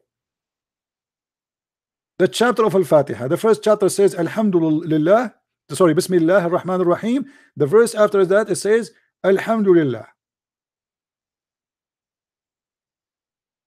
So obviously Muslims are disconnected as usual with, you know, the Muslims. As an example, when a Muslim he says to you that Muhammad is a prophet who do not know how to read, how to write, where they get from? How they come to the conclusion that Muhammad do not know how to write, how to read? Because of they are disconnected with the religion. They have no idea Islam is not an Arabic religion really.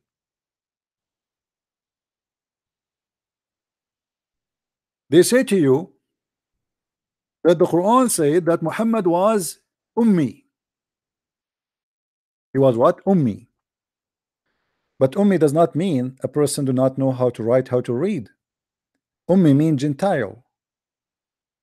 Gentile, they are given that name for they do not know the book of God. And even the Quran copying the Jews and saying in chapter 2 verse number 78, from them ummiyun, illiterate. Illiterate about what? They do not know the book. Do you see it? But because the Muslims are copy-paste nation, nobody wanna question, nobody wanna read, nobody wanna ask himself where in the Quran it says Muhammad do not know how to write, how to read. Nowhere. The Quran confirm that you are illiterate if you do not know, if you do not have, if you don't follow the book of God. This is, remember, this is a book of religion, not a book of like to teach about education. It's about you knowing God or not knowing God. If you are a person who know God, then you will be called in the Quran the people of the book. Did you ask yourself why the Quran called the Christian and the Jews people of the book? Because we have a book. We are not illiterate. But when you ask the Muslims, was Muhammad illiterate? They will say to you, yes. Why? Because the Quran says he was ummi. Ummi does not mean he cannot read and write. It means he is illiterate about God. He do not know God. He is not from the prophethood. He is not from the seeds of Abraham. He is not from the nation of Israel. He is a Gomai. He is a Gentile. He is outsider. He is a pagan. This is what ummi mean. And the verse in the front of you, it's clear, isn't it? Guys, isn't it clear? Isn't it the verse in the front of us? Is it clear? Why the Muslim can't understand? It says it clearly, and there are among them illiterate who know not the book. And the Quran call all the Christians people of the book. There's no way that all the Christians are not illiterate, especially in old days. Every Christian know how to write, how to read in the time of Muhammad. That's impossible. Until now in Saudi Arabia, there's a huge number of the more than 70 to 80% of the population do not know how to write, how to read. So why we are called people of the book? Because we are not illiterate. Illiteracy in the meaning of religion, it's about you knowing God, not about knowing how to write, how to read. But because Muslims are made of concrete and they don't want to listen, you speak to them, you are speaking to yourself. They like to hear their echo. Allahu Akbar, Allahu Akbar. And then they open a TV and they ask the most silly questions ever. Can I shave underarm? That is a serious question for them. Can my wife use ice cream? Is it okay, brother, to call a TV and ask them about makeup? This is serious questions for Muslims. But asking themselves how the Quran says clearly that illiteracy is about not knowing the book, not about being illiterate. Nobody want to ask that. And nobody want to question the sheikhs. Nobody want to question those who they call themselves scholars, who they are officially an idiots. And I can show you tons of verses in the Quran proving that illiteracy in religion, it's about knowing God, not about knowing how to write, how to read. If you read with me this verse here in front of us.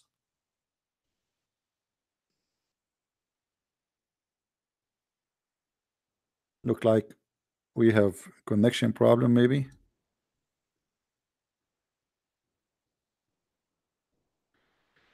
Give me a second, please.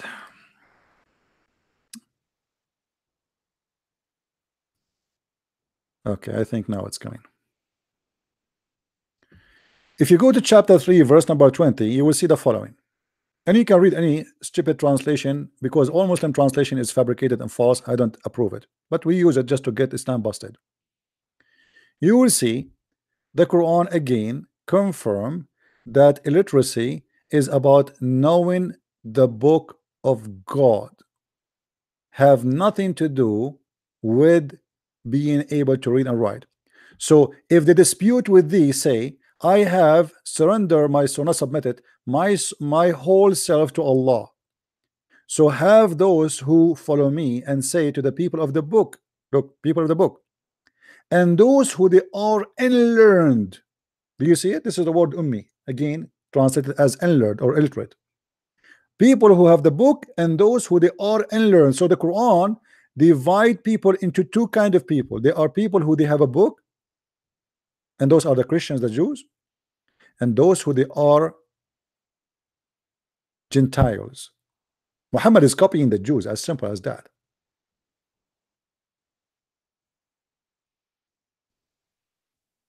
Do you understand, guys, what I'm saying? You might ask me, well, how come the Muslim don't see it? What I can do, I mean, stupidity is amazing. Everybody's copy paste. But it's clear in our eyes, in the front of our eyes, that the word ummi have nothing to do with being illiterate about writing or reading.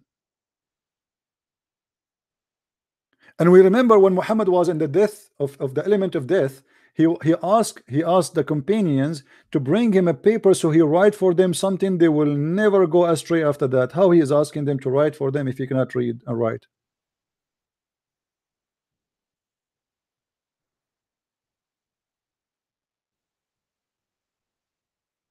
And here Allah, he made a stupid mistake. Anyone notice the mistake? Who noticed the mistake? If we go right now and search in the Quran the word people of the book, let us do that right in the front of your eyes. Additional proof that Islam is a stupid cult made by a stupid author who is legitimate donkey. He earned the word title donkey with no question. Look how many times the Quran keep calling us people of the book. How we are people of the book, but yet the Quran or Muslims says that we don't have a book, and we have corrupted book. Imagine I say the guy with the sword, but he don't have a sword. Are you listening? Are you getting my point? How you say to us we are the people of the book, but yet we don't have a book.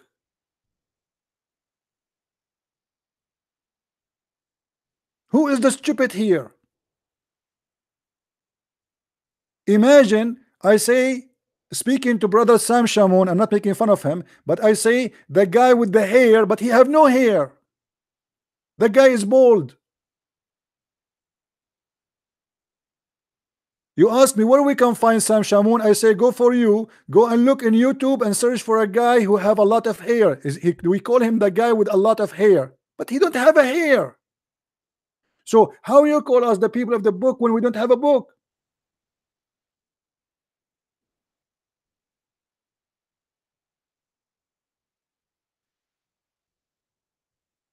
How we earn the title?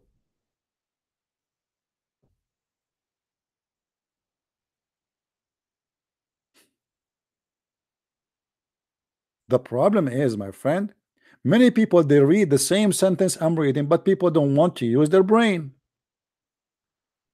And this is why there is some people, they are, let's say they are thinkers. We call them thinkers. And there's people who they are just readers. And there's a huge difference between thinkers and readers. Hello. Hello, CP. Hey, my friend. How are you? I'm good. You always say, CP, that the English translation is trying to fool us, trying to minimize the bad stuff. Right. And I had a discussion/debate with a person that basically said that the Arabic version on 2 or 3 passages doesn't really say what it say. And, you know, I'm a person, I called you before, I'm a person that is hungry for knowledge. Okay. Can I ask you what it says in Arabic if I tell you this passage? Sure. So it is, for example, Quran 65 verse 4 speaks about those talaq. women that has not reached the menstrual period. They should wait 3 months. In my understanding, this is about child marriage. But he says in Arabic, it says that they need to be women that haven't reached puberty, meaning they're not children. And then he went to Ibn Kathir to see if it says the same thing. And in English, it does say support my claim, but in Arabic, it says something else. And yeah, it would be nice if you can. So what he said to you based on what? I mean, his claim is it doesn't say children based on what? In Arabic, he says it says something else. It says women. Therefore, it's not talking about children. Okay. Do you know where we can find this guy? I mean, can you ask him to call me right now? Is that possible? Yeah. Should I do that? You can absolutely. Actually, you know, because the best way to get someone busted, let's make it simple, you know, is to let him talk directly. So he cannot retrieve. He cannot say I did not say that. You know, the second he said it. That's it. So I want to hear it from him. All right. Yeah, and this person was not a Muslim, but he's very interested in Islam, and he's studying some part of the Arabic. You see, the problem is, my friend, that whoever this guy who spoke to you, he's a Muslim or not, he is being ignorant, because the verse there report 2 kind of females. Those who the Quran called them nisa'akum, which mean women, and then it continues, says, and those who did not have their period. Yeah. So it spoke about women and those who don't, which mean obviously they are not women yet. So how he come to the conclusion? He says the Arabic doesn't say that. The Arabic says that. The Arabic says, this is the Arabic. واللاتي يئسن من المحيض من نسائكم إن ارتبتم فعدتهن 3 أشهر واللائي لم يحضن, and those females who never have a period. So the verse have females, not women. Yes, here is the word women here is about those who have their period. It's the Quran called them women. Yeah. And then the Quran says, and those, this is additional case, and those, which is females, but he's not calling the word women again. He's saying wallahi, which is the female, have no period yet. Yeah, this is very interesting. This is what I thought. But then he went to Ibn Kathir translation in Arabic. He couldn't find Ibn Abbas that time when we spoke. But he said in Arabic, it doesn't say that they're too young. But in English, it does that. My friend, if he go to Ibn Kathir, if we go to Ibn Kathir, hold on. Yes. Let us do this. I will go to Ibn Kathir. Yeah, in English it says they are too young, therefore they will not have menstruation. Yeah, you see here it says because they are too young, they are children, you know, they don't have their menstruation, you know. And let's say I want to go to Ibn Kathir. I want to go to Ibn Kathir, no problem. Here we go.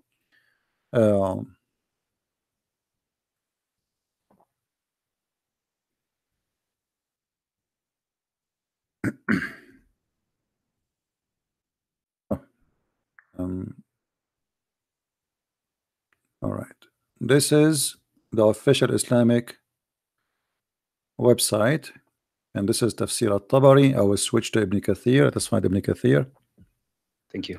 This is Ibn Kathir. All right, this guy, I don't know who is he. He is not being honest. Read with me carefully. I know you don't speak Arabic, but you can copy. You can stop this video and you can copy the screen. وكذا الصغار اللائي لم يبلغن سن الحيض. This is Ibn Kathir. Why is lying? And those are the young ones, the little ones who did not reach the age of puberty. So why is lying? It doesn't say that in Arabic. Wow. This is Ibn Kathir, and this is the official government website of the Kingdom of Jordan, page number 558. Yeah. Why is lying? So my friend, there's people who claim, I don't know if he's a Muslim or not. There's people who say, they claim that, okay, I speak Arabic, so I am, he mentioned to you, I am sure he never even opened Ibn Kathir. He just mentioned to you, I saw Ibn Kathir doesn't say that. But I am sure he never opened Ibn Kathir, because as you see, it's the first letter, the first line. You see it? Read with me carefully. Yeah. This is the verse in the top. I don't know if you can see the screen with me. You see I it? can see. Okay, this is the verse, and then right away you go down. It says, Allah, He says about this, the one who lost hope, which means the woman who lost her period because she became old. You know, women when they became after a certain age, they cannot have their period. So He's saying that, and then He says, for those are 3 months. Then He says, He continue, instead of 3 period, because simply they don't have periods, so how they will stop? So they do just a 3 months. Then He says, He continue, and additional to that, the little ones who they are did not reach the age of a purity. If you go to the same chapter in English, let's go to English. Let's just get him busted in English and Arabic. Sure. This is a chapter 65. We go there.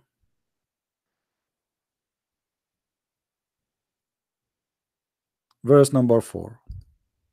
And this is Ibn Kathir. And this is the Muslim translation. Read with me carefully. Exactly as I said to you.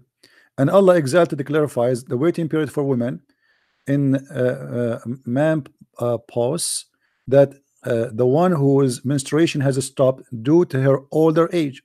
Her idda, which means the time to wait for her before she get married, again is 3 months instead of 3 months of a period, because she don't have a period. For those who menstruate, which based upon ayah, surah, etc., blah blah blah, it says the same for the young who have not reached the years of menstruation. Do you see it? Yeah, and this is very troubling, you know. It's because we were having this discussion in a room full of 200 people, live viewers, and this is a person I trust. So I was a little bit confused. I was like, you know, the English is very clear. My friend, Arabic, don't trust him. He is not telling the truth.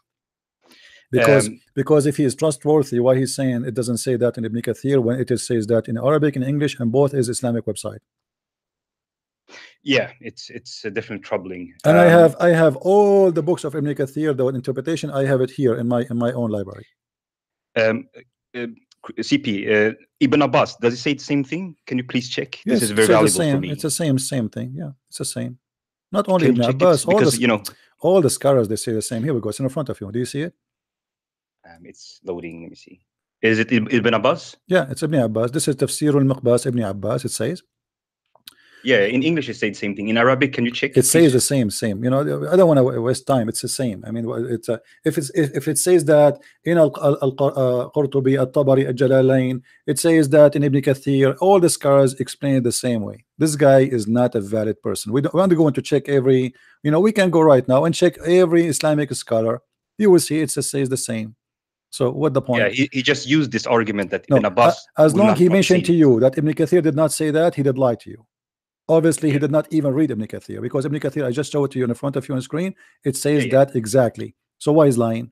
And here, like now, we switch to Al-Qurtubi. Al-Qurtubi says the same. Those who they are young, you see it. So he is again lying. If we change from Al-Qurtubi, I mean, how many scholars we have to change? We can keep changing all day long. All of them, they agree in the same thing. So obviously, this guy is not telling the truth. He claimed that he have a knowledge. You see, this is what some people maybe they do because they speak Arabic. Supposedly, I know you do not know, you know, but honesty is not there, because how he speak Arabic yet he did not see it. You know what I mean? How he said how he said it's not in Ibn Kathir. It doesn't say that, and we just show it to you in Ibn Kathir in Arabic and in English. Yeah, I will show in this video, and it will be clear. You see, this is here. This is the book of At-Tabari. So Al-Qurtubi, At-Tabari, Ibn Kathir, Ibn Abbas. All of them, they are saying the same. As-Sighar. He is not telling the truth. All right. So people, they can say whatever they want. I will hang up on you because a Muslim is calling. Hold on. Hello. Finally, we got a Muslim. It's hard to believe.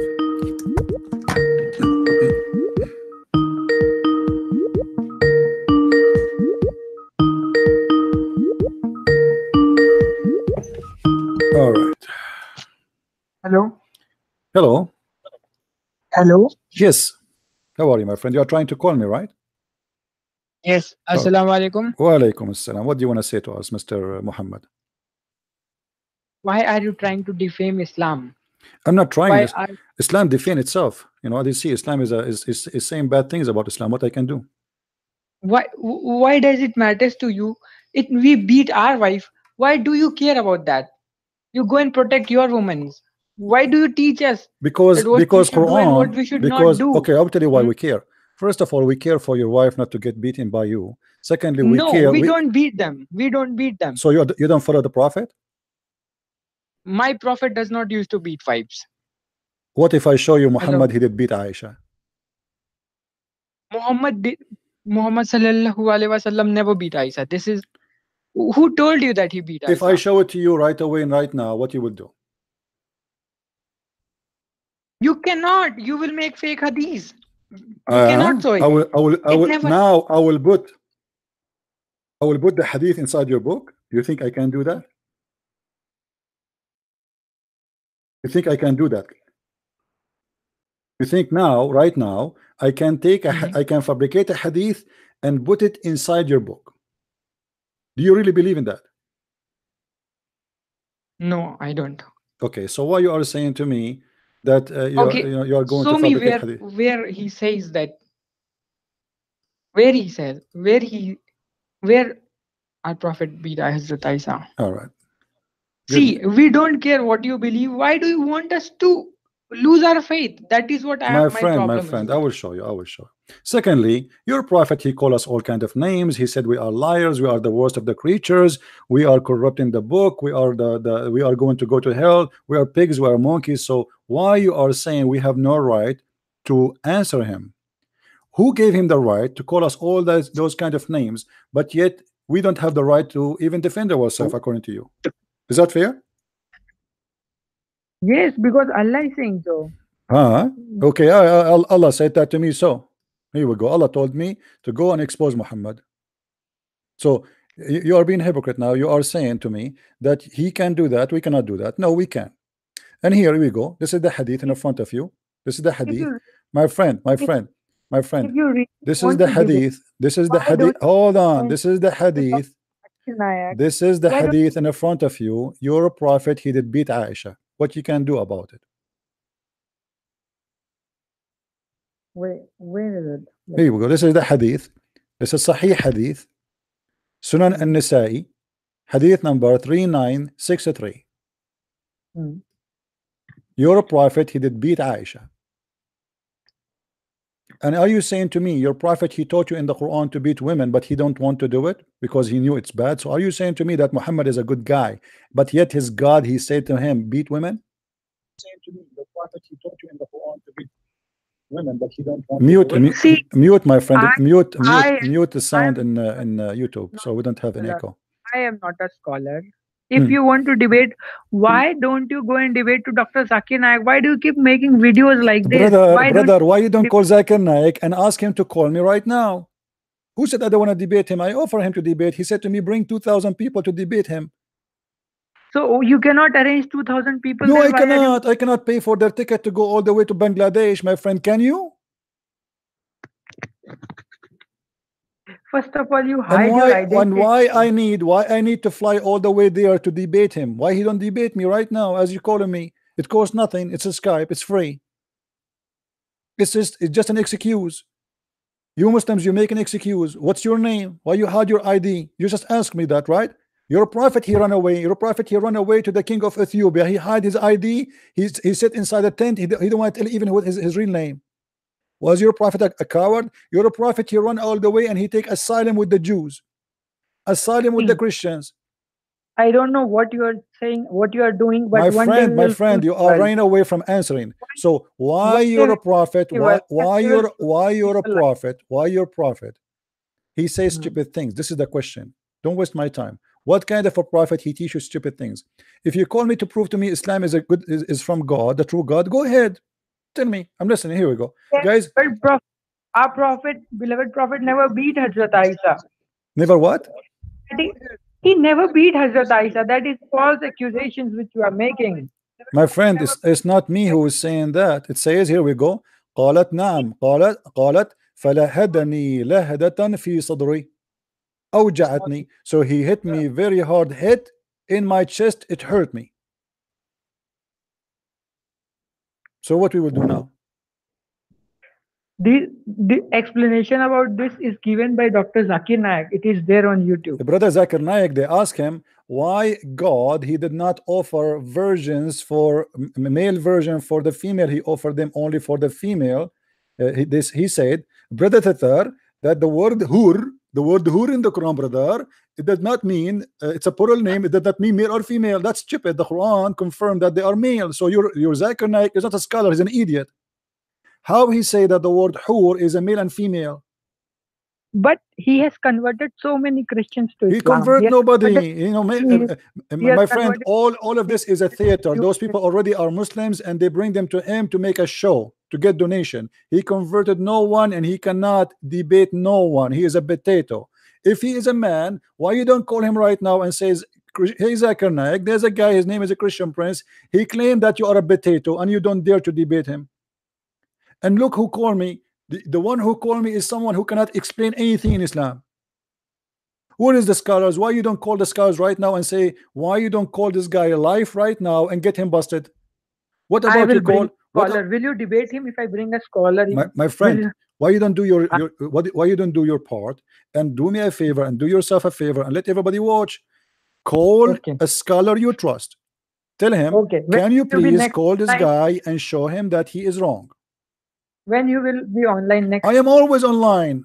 I am online more than Allah. Allah himself, he never been online. Jibreel never been online. Muhammad, he never saw anyone. There's no witnesses for anything.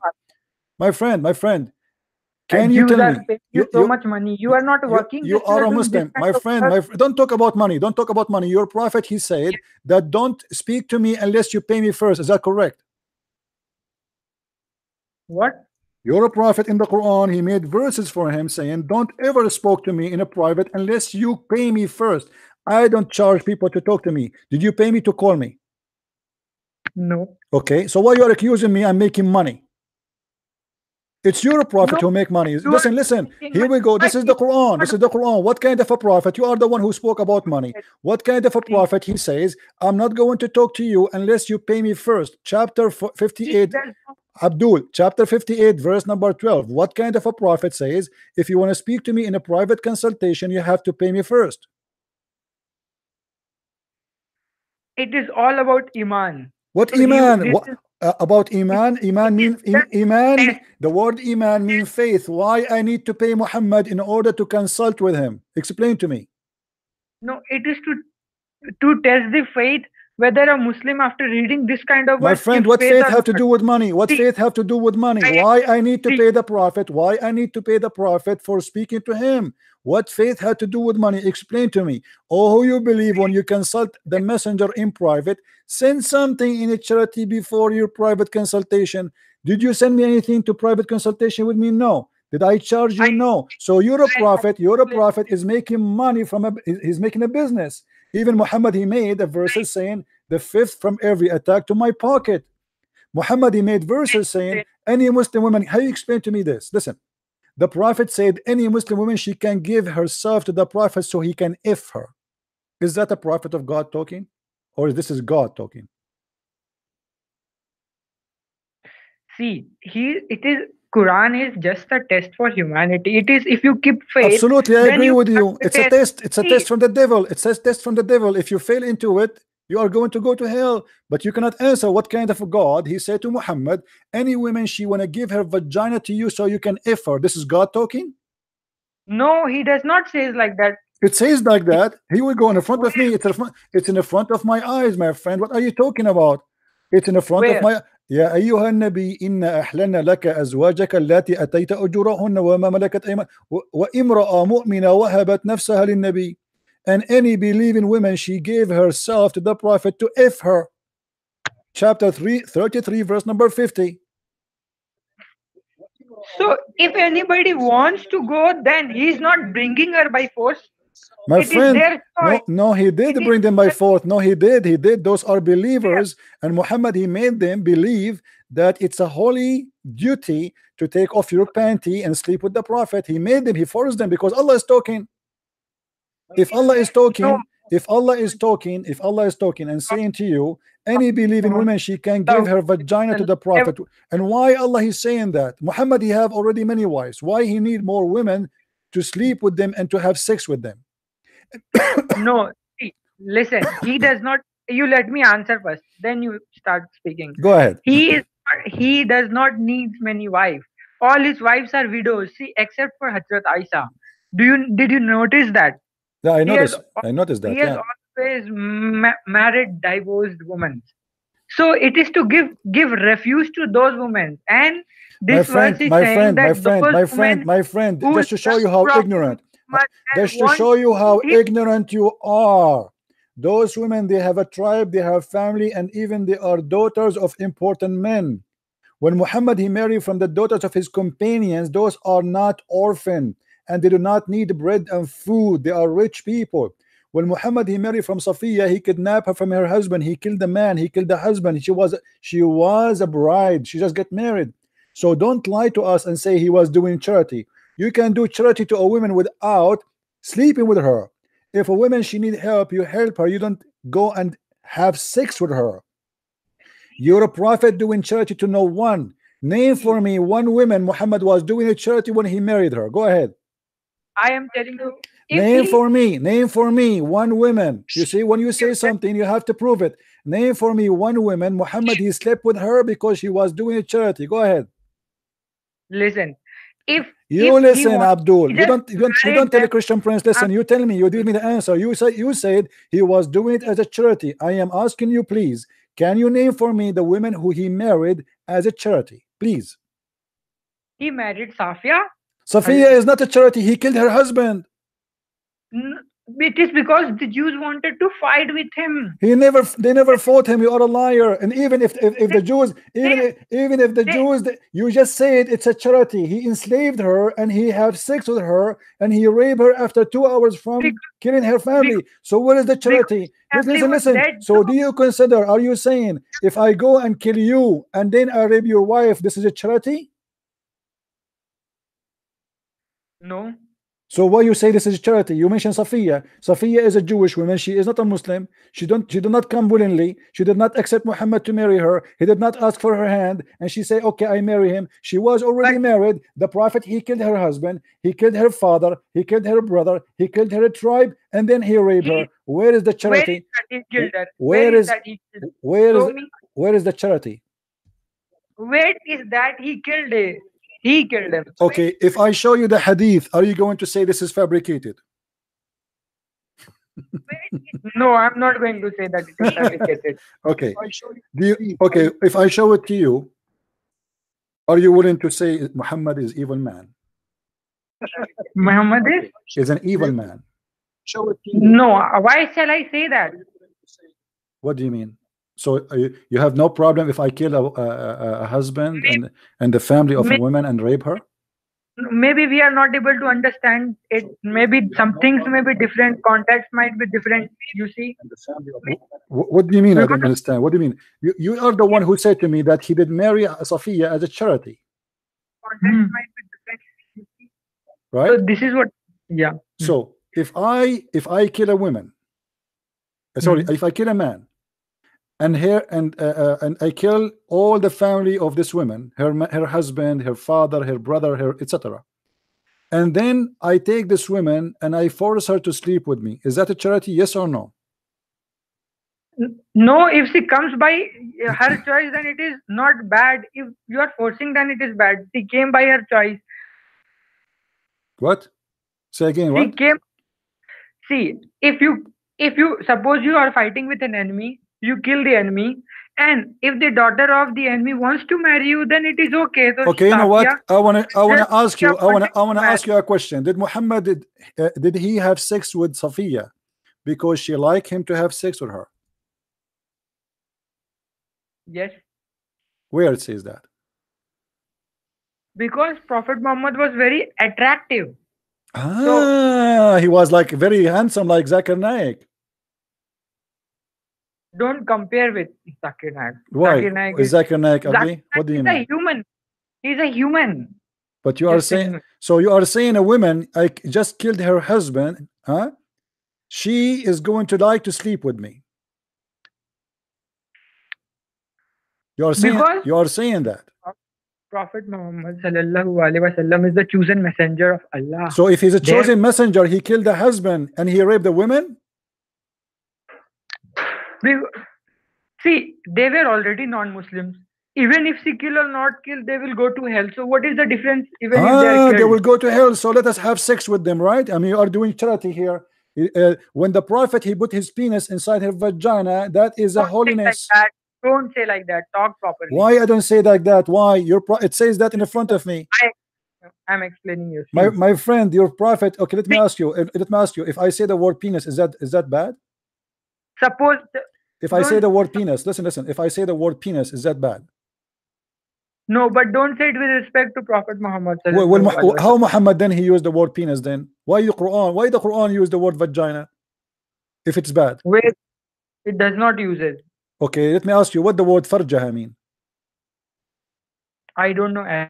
Okay, it says that Mary who guarded her vagina in the Quran. Correct or no? What kind of God he says that? Mary, the one who guarded her vagina. Chapter 21, verse number 91. والتي أحصنت فرجها فنفخنا فيه. Again, the Quran repeat the same thing. Chapter 66, verse number 12. And Mary, the daughter of Imran, the one who guarded her vagina. Why you Muslims are hypocrites? So you can say the word penis. You can say your prophet. He said that if a man is proud about his parents, say to him, go and bite the penis of your father. Did I say to you, go and bite the penis of your father? No, I did not. Do you accept Muhammad to say? Do you accept your Muhammad? Do you think it's a proper to say to a man or to a person, go and bite the penis of your father? No. So why your prophet is saying that? Is that because he's a noble man? He say that? Do you think a guy with good ethic he will say such a thing to other man? No. So why he said that? You just admitted that Muhammad is not a person with good ethic. But everybody loves him in the Islamic world. Who loved him? He forced them. If they loved him, why he have to kill people in order to force them to convert to Islam? I tell you. See, you make fun of Jesus Christ. I don't make fun of Jesus Christ. No, I do not. I do not make fun. What do you mean I make fun of Jesus Christ? What do you mean? It's your prophet who make fun of Jesus Christ. You want me to show you? See, in your Western countries, you make fun of Jesus Christ. See, in Pakistan, Abdul, don't say stupid things. Say anything against don't say stupid things. Don't say stupid things. We believe in freedom. If somebody he want to make fun of Jesus, we will not kill him, because if Jesus is God, he can punish him himself. You Muslims, obviously, you don't believe in Allah, you don't believe in Muhammad, you don't believe in anything, so you want to kill the person who insult Muhammad or insult Allah, because Allah is not there, because Allah is false. If Allah is a true God, what about him? He punished those who insult him. If Allah is not true God, then why is Islam the fastest growing religion? Islam is the fastest dying religion. They are lying to you. What are you talking about, my friend? Let me tell you something you do not know. Yeah, so many people are Africa, my friend, Africa not long time ago used to have a major number of Muslims. Africa today, the Muslims are not even 7%. What are you talking about? Christianity is spreading like fire everywhere in Islamic countries. I am an Arab, me myself. What are you talking about? Islam is dead, my friend. Where is the Muslims? Even Al Jazeera TV says 16,000 Muslims leave in Islam a day, not a year. 666, which is an amazing number, leave in Islam an hour. This is Al Jazeera TV. So don't tell me it's fastest dead. And even your prophet, he said Islam start as a strange religion, will end as a strange religion. Are you saying Muhammad is a liar? Don't ask this way. Are you saying Muhammad is a liar? Because your prophet said that Islam will die. The God who speak about the clitoris, the prophet who speak about the clitoris, he said that Islam is a dead religion. So why you are lying to us and saying Islam is the fastest growing? Because if this is true, it means Muhammad is a false prophet again. Leave this. Why I want to leave this? Why I want to leave this? Why you keep changing topic like a monkey? You jump from a branch to branch. Each time you say something, I get you busted. You move to different thing. Can you take a topic and tell me something to prove to us that Allah is a true God? You know what? We will go back from zero. Let us go back from zero. Can you mention to me? Can you mention to me? Hold on, Abdul. Can you mention to me? Can you mention to me one proof? Something solid, something strong. I don't want to force you to speak about anything, any topic. You choose a topic, you choose something really very powerful, and we go from there. How you can prove to me that Allah is God? Because the predictions of Qurans are coming true. For example, like what? Yeah. For example, in the Quran it says that the Muslims and the the Jews and the Christians are your enemies, and we can see today that Christians and Jews are trying to attack us. Let me show you that the Quran is a stupid book, my friend, because the Quran did not say the Christian and the Jews. Hold on. Let me show you that you are an idiot like your prophet. You do not know what you are talking about. The Quran itself. Hold on. I heard. You just repeat what you said. Hold on. The Quran says the most close people to you, not the enemy, are those who call themselves Christians. You just said the Quran prove itself because the Christian and the Jews are both our enemies, and the Quran proved that they are our enemy. But the Quran confirmed that the most close people to the Muslims are those, and the nicer one is those who they are Nasara. So why you are lying? Why you are lying, and why you are accusing your prophet? Why you are accusing your prophet to be a false prophet? You just admitted that your prophet is a false man because you are the one who said, not me, that the Quran. Okay, good night. No, not good night, Abdul. Let me make you read before you go. Don't run. Shame on you. Shame on you. The Quran confirmed the following. Read really carefully. Chapter 5. You say everybody heard you saying it came to be true, brother. Prophecy in the Quran came to be true. What is the prophecy? You said the Christian and the Jews, they became our enemy, but the Quran confirmed the opposite. Chapter 5 verse number 82, it says that the most close people to you are those who they are Christians, and the most enemy to you is those who call themselves Jews. So why you are lying? It's night time. It's time to. It's night time, brother. It's night time, brother. And if I don't go to the bed right now, Khadija, she is going to spank me. Will I just spank you? I just get you busted. You said the Quran says that the enemy of the Muslims, and I agree. The Quran says that the most enemy to the Muslims, it is the Jews and the Christians. But in different verses, says the most nice people to the Muslims are those who are Christians. So shut up and go. Your Quran is a stupid book. This is a contradiction. Either we are the most enemy to Islam, Christians and Jews, or we are not. He just admitted that the Quran says a prophecy that the Christians and the Jews are your enemy, brother. My friend, just to show you how stupid you are. When you say everybody is your enemy, they will be your enemy forever because you are the one who consider us our enemy. We as a Christian, we don't consider you as an enemy. And this again proves Islam to be a false religion. If you go to any church, you will see the Christians proving themselves that Islam is false because they pray for Muslims, they pray for the Hindus, they pray for the atheists, they pray for everybody. So again, Islam is lying when he says Islam is saying the truth, but the Christians are your enemy who hate you. We don't hate you. You will not find a single Christian church praying for the death of Muslims. Quran is the book of the devil.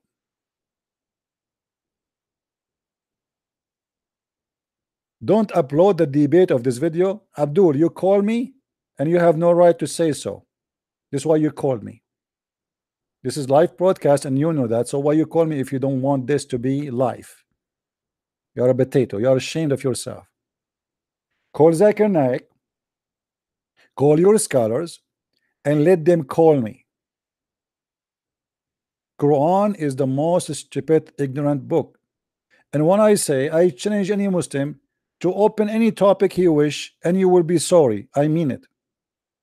If you notice this guy, he called me, he keep jumping like a monkey from a branch to branch, doing his best so I will not hold his tail.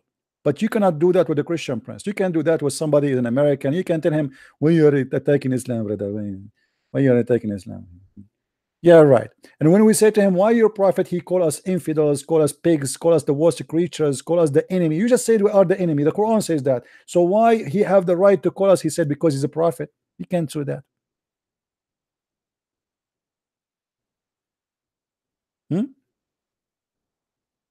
It's not up to you to delete the video. You call me live in YouTube and you know it is live. So shut up and leave. He don't want himself to, you don't want people to laugh at you. When you call a live broadcast, you willingly calling me, and you know I am live in YouTube, and then you don't want your video to be in YouTube. That means you are stupid. So why you are calling me?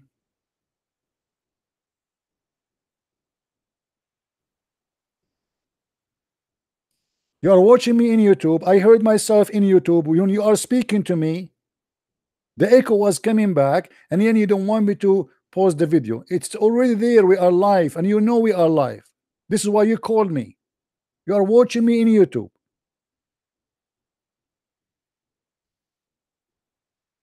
Do we have any Abdul? Who's next? Who's next? Who is a brave Muslim would like to show me that Islam is a true religion of God? Nobody. Listen to them. Why you don't debate Zakir Naik? Zakir Naik, I will crush him in 2 seconds. If Zakir Naik call me ever, he will lose his career.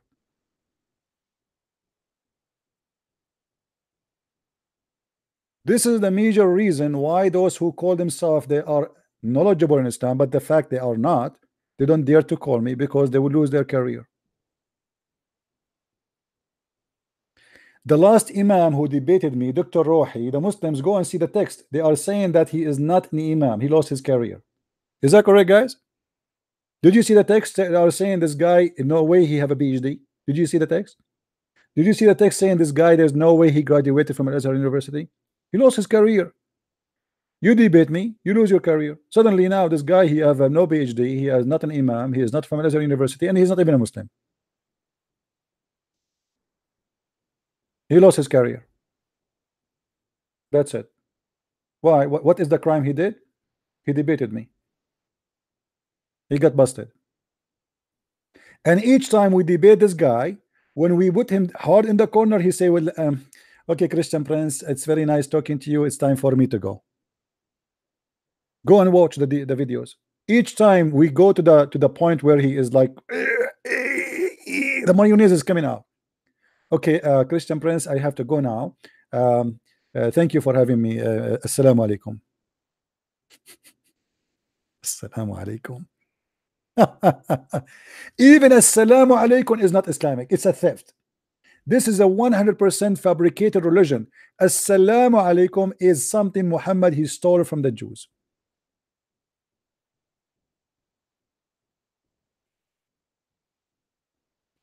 When you see, if you read the story of Muhammad, when Muhammad supposedly he saw an angel, his name is Jibreel. Did Jibreel say to Muhammad assalamu alaikum? Did you ask yourself why he did not say to him assalamu alaikum? We were reading for you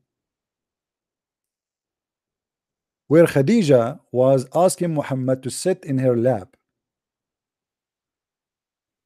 Imtihanu Khadija Burhanul Wahi. Guys, imagine the title itself is a shameful. Khadija is examining the inspiration of Allah. Khadija, why? She is a doctor in inspiration. Khadija, she come with the way that by doing striptease she will discover if this guy is an angel or not.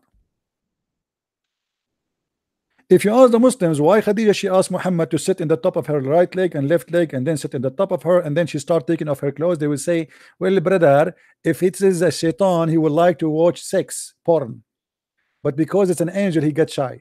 An angel and he's shy.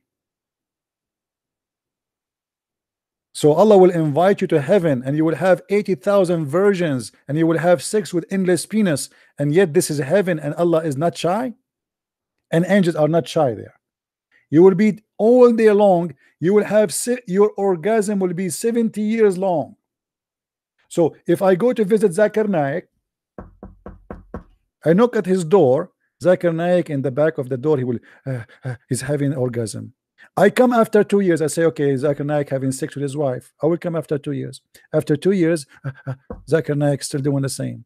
After 5 years, after 10 years, after 60 years, after 70 years, and yet Zakir Naik is having orgasm.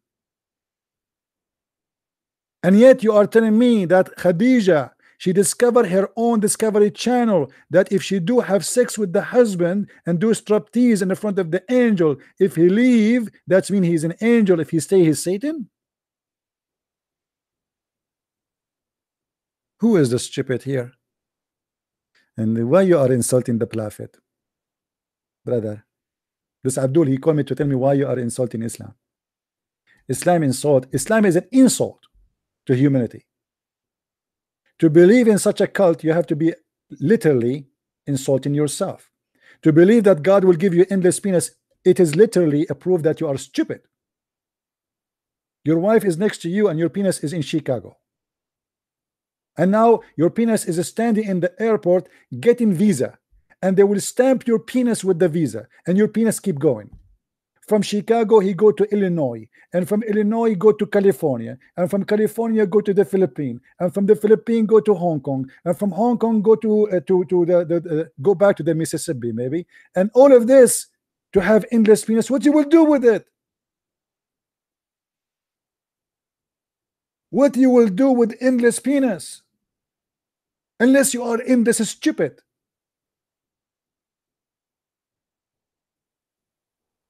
Imagine you live in India and you receive a call from Beijing.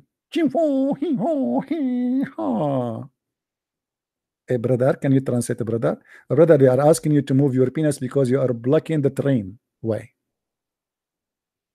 Endless penis. And not only that, an endless penis and a vagina fit for that. Look how smart Muhammad, because endless penis and vagina is small, will not make sense. So we will give you endless penis and endless vagina. But imagine this, in order to have endless vagina, that means the women body have to be endless too. Are you getting my point? If the penis is endless and the vagina fit for that, that means the body of the human being, the woman, and this woman you will sleep with, she must have endless thickness. She is so thick to the point she can pass the galaxy. Who is the stupid here? My friend, you said to me that there is people in my country, they insult Jesus. Well, Jesus is God. He punished them the way he want, or he forgive them the way he want. Jesus do not need me to protect him, for if he is God, what kind of God he need me to protect him? When Peter, he took his sword to defend Jesus, he ordered Peter to put his sword down. And not only that, Peter, he cut the ear of the soldier. Jesus, he put it back as if he have a glue. For he is God. He do not need my defense. Your God need defense, for he is false. We killed the one who insulted the prophet. A poor Christian woman in Pakistan, she was in jail for a long time because a stupid idiot accused her that she insulted the prophet. And hundreds of thousands went in the street when the court proved that this woman, she did not say that. They want her to be killed. This is how savage Islam is.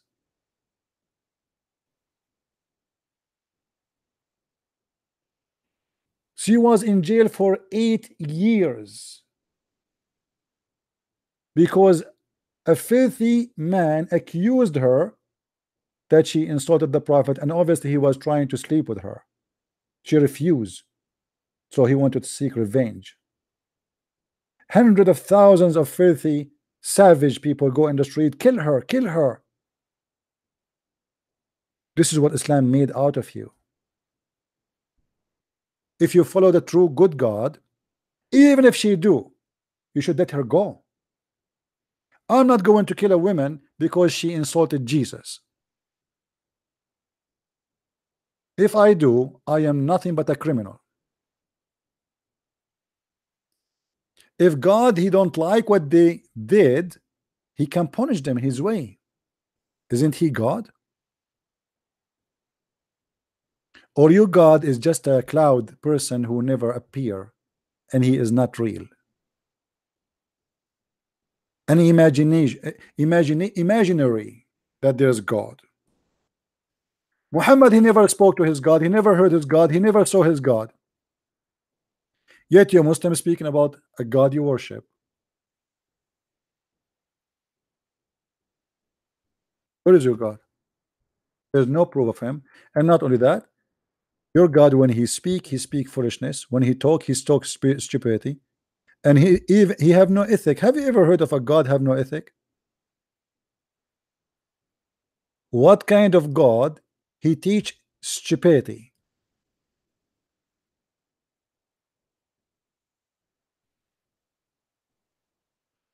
I worship God for a reason,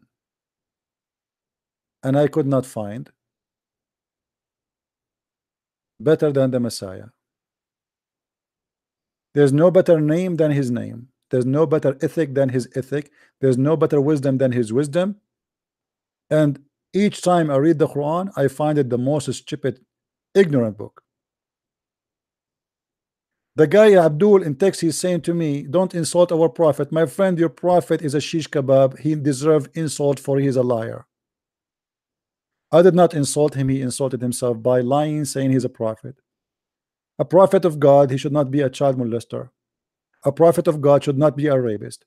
A prophet of God should not be a killer. A prophet of God should not be a liar. A prophet of God, he should be just a prophet of God. Have you ever heard of a prophet of God making verses, any woman she want to sleep with me? Why Moses did not say that? Why Abraham did not say that?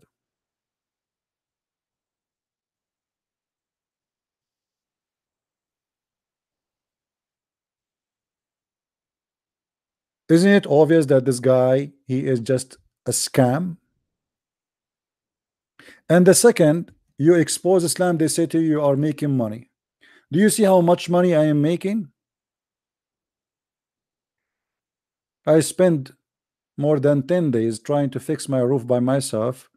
For fixing the roof is very expensive. This is how much money I am making.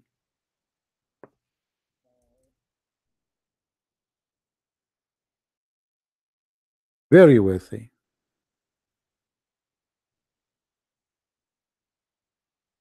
Their prophet make money, Zakir Naik make money, Shabir Ali make money, all of them they make money. But you cannot make money. Hello? If you don't mind, please mute YouTube. Hello? Are you there? Okay, call me back, please.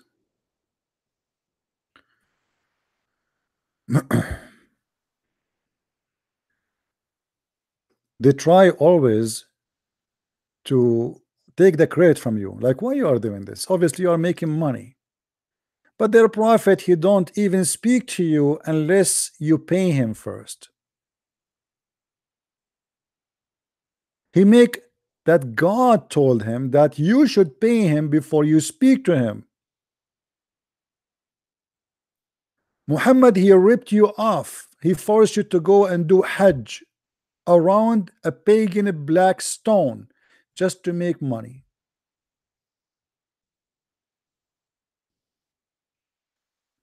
Hello? Hello. Can you hear me now? Hey, my friend, how are you? How's it going?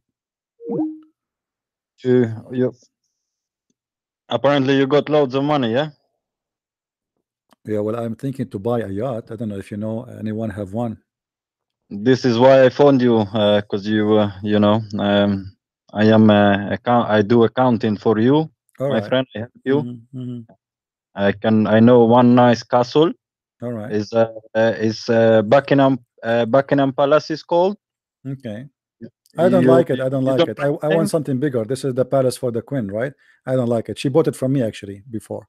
Yes, yes, but brother, you need to listen. I know some builders, and they can do an extension. They can make it bigger. First of all, I don't hire normal builders. I believe in the Quran, brother, because the Quran says that genie can build for me palaces. This is what happened to Sulaiman. Genie, they built for him palaces and they built for him statues. Well, anyone- but first you need to pay the prophet, and he will talk to the genie. Yeah, he will send me the genie, and the genie they built for me palaces and they built for me statues. I mean, I thought Islam is against the statues, and then we find that the Quran is saying that the genie they build the statues for the prophet, the Muslim prophet. How that happened? How you keep saying that Islam destroyed the statues and idols, and then we find the Quran praising a prophet of God by claiming that this prophet of God, he was given the ability to control the genie, and they built for him statues. Simply because Muhammad had multiple personalities. He forgot what he said last night, so he's like a drunk, and he forgot what he said, and then he remembered it after. You know, I like when you do those calls that you pretend to be a Muslim, call him the Sheikh. I feel like you should be Zakir Naik and I be a Muslim asking questions, no? Yeah, but then you know the Muslim, they will say this guy is, you see, he's making people, they will misquote, they will take your call and they will say, see, this is a guy, he called and he claimed that he is a Muslim. They will play, you know them, you know. Yeah, I know. I actually wanted to ask some questions, but some of the questions I wanted to ask is to do with you know, since basically you're not supposed to do anything with your left hand, because the left hand is that the shaitan uses it, right? Yeah. So does that mean that if I slap my wife with a left hand, it is the shaitan slapping her? Well, Muhammad, he speak about the left hand. It is evil if you do things with it, like you know, eating, etc. But there is a problem here about the left hand. You see, if you cannot you cannot use your left hand because it's evil. As an example, you cannot even use you cannot use your right hand to clean your bum if you go to the bathroom. You have to use the left hand. But if the left hand is going to be used then by the shaitan, are you putting the left hand in your bum? So, the left hand of shaitan, guys, do you see the logic? How stupid. The Muslim, they say we should not eat. The Muhammad, he said we should not eat with the left hand, because if we eat with the left hand, shaitan eat with us. Okay, but you Muslims, you use your left hand to clean your anus. That's mean shaitan, he put his hand there. Be careful not to say something. I have to be careful. I mean, this is, you see, the problem is that they are suffering from a lack of intellect and intelligence. They have a very low IQ, and then they try, you know, Muhammad, he create rules, and the rules are stupid, but nobody want to use his brain. They want to use only their ass. How he just said to you, if you use your left hand, shaitan, he share with you. Okay, well, here we go. You are going to use your left hand because the prophet, he asked you not to use your right hand to clean your anus. So now you use your left hand to clean your anus, but shaitan is going to use your left hand. So if I am you, I will use the right hand. Because this is the only safe and secure. Otherwise, shaitan, he will play with his fingers there, brother. Stupidity. I don't know what to say. I mean, you see, the problem is when you know I don't wanna like I don't wanna put people down, but obviously we are suffering from lack of intelligence, and nobody wanna, not because people are stupid, but because people don't want to use their brain.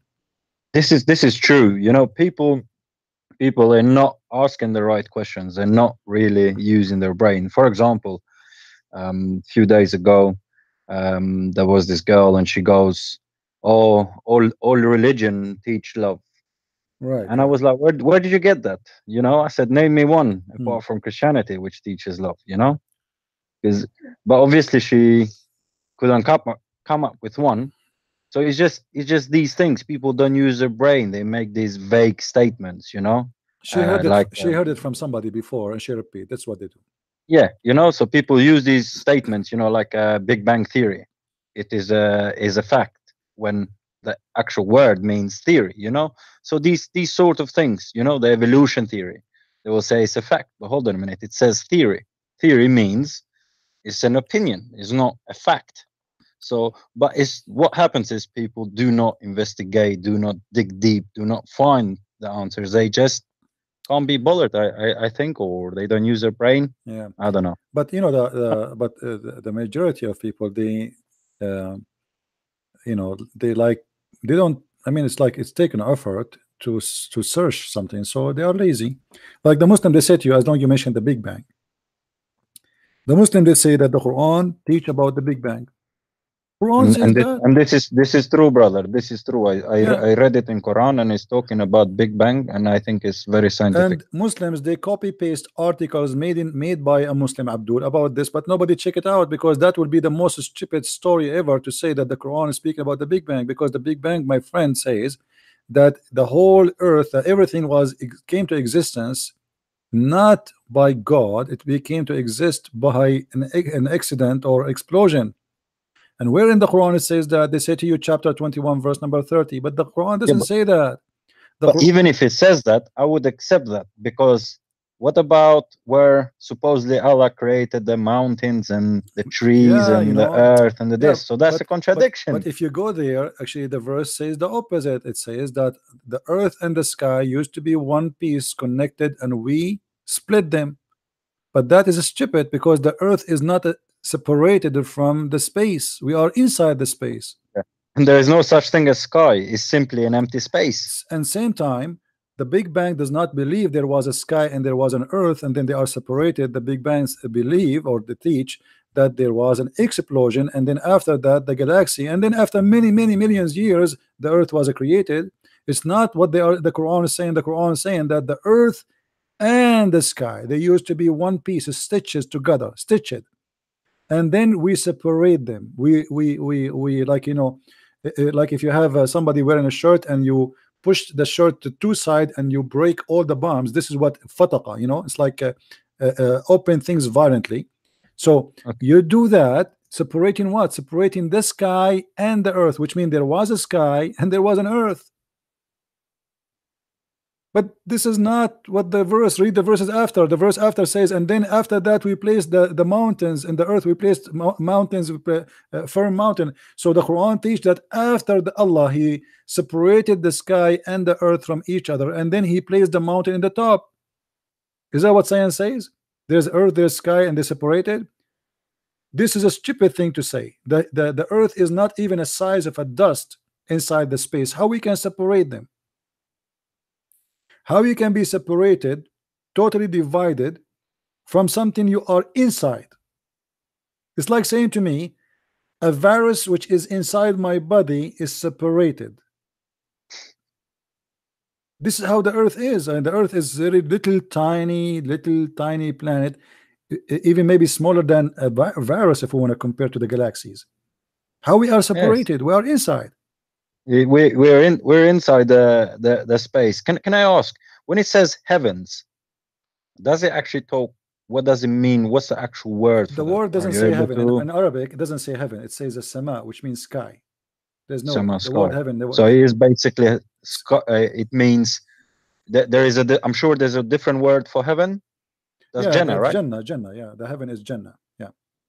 So the reason why they done a translation that because you would look stupid that the sky and the earth were. You see, Muhammad, he copied many words from people around him. As an example, he copied the word Jannah. Jannah is coming from, like you see in Arabic we say jnina or hadiqa, which is like a garden.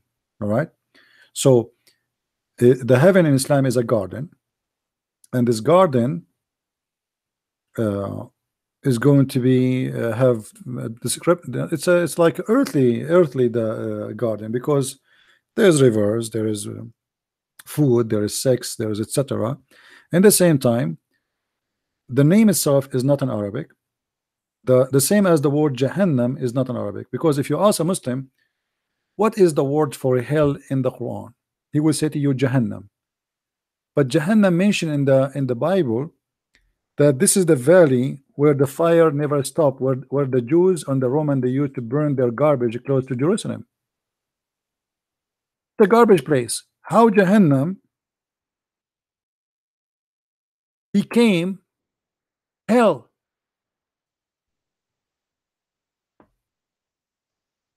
When they speak about Jahannam as an example of the fire which will not stop coming, or will not stop, you know, because they are talking about a place where they dump garbage and they burn the garbage there to the point the fire keep running 24 hours a day, because always they are burning garbage to get rid of it. Yeah, because back in the days they didn't have the systems that they do now, where so how the rubbish is done differently. How, you know, Allah he take the word Jahannam to make it hell in the Quran? Any Muslim can tell us? How about Dambuster? We know why. I know why. You know why. Muhammad is trying to create a religion. So when we speak about this word, simply we knew what we are talking about. We knew that this is not really like the value of Hanum in the English. If you search for it, it's called the value of Hanum, or the children of Hanum. All right, but Muhammad he copied the word Jahannam from there, and he make it as it is about hell. But the fact it was a dumpster where people they throw their garbage and they burn it there. Do you think he used that word because the Arabs around him didn't know what it means? No, because the Jews around him they use it. The Jews around him. The Jews were. Muhammad he copy everything from the, you know, people who are around, either the Jews or etc. But obviously this is a word he learned from the Jews, and he took it and he put it there. You know. Yeah. He's the prophet, though. He's the prophet. Can I ask you a question? I don't want to be too long. I was listening to a debate in relation to, you know, Muhammad being a cross-dresser. Basically, where he said that, you know, he was on the dress of Aisha. The Muslim guy said that it's not the dress; it is a blanket. So basically playing around with Arabic word and stuff. So it's the blanket of Aisha that he's getting this revelation, you know. So it's not the dress of Aisha; it is like a blanket. You know what I mean by a blanket? Well, first of all, let us take it step by step. Let us take it with the blanket first. And I was thinking, can I just say one thing? Sure. Even if it was blanket of Aisha, couldn't possibly be a blanket of Aisha if Aisha was living in Muhammad's house, because the blanket technically would be Muhammad's blanket, no? No, it's not. This is not the point. Let me explain to you. If Muhammad he said he never received Quran except in the blanket of Aisha, that's mean he never received Quran in the house and the blanket of Khadija. You're very smart. So that's mean Muhammad he never received Quran in any house and any wife except Aisha. That's mean Muhammad for the first 4 years was not a prophet. He was false man because he never received Quran. Does it actually say except in a dress of Aisha? Does it actually use that word? Yeah. So the Muslim they try to make it as a blanket when they want, but in Arabic it says thawb Aisha, you know. Let me see how let us see. Let me get you the hadith in Arabic, you know.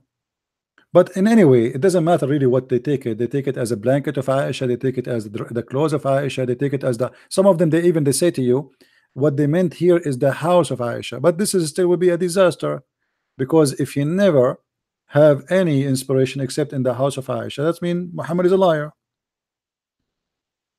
You know, because that means he never received any revelation except in the house of Aisha. That's mean all Muhammad time before he married Aisha, he was a false prophet. Okay, so it doesn't hadith doesn't give a suggestion that sometimes he gets revelation when he is under the blanket of Aisha or the dress of Aisha, and or whatever. Why? Yeah, if this is true, why Allah will give him revelation only when he is under the blanket of Aisha? I mean, why he's under the blanket anyway? You know. What does that mean? So Muhammad, he received revelation when in under the blanket. You see the problem when they try to explain something to you, they put themselves in trouble, and they make Muhammad look really an idiot. Why he is receiving and only under the blanket of Aisha? What does that mean? Aisha blanket is magical. Allah only he make Muhammad the prophet only when he is under the blanket of Aisha.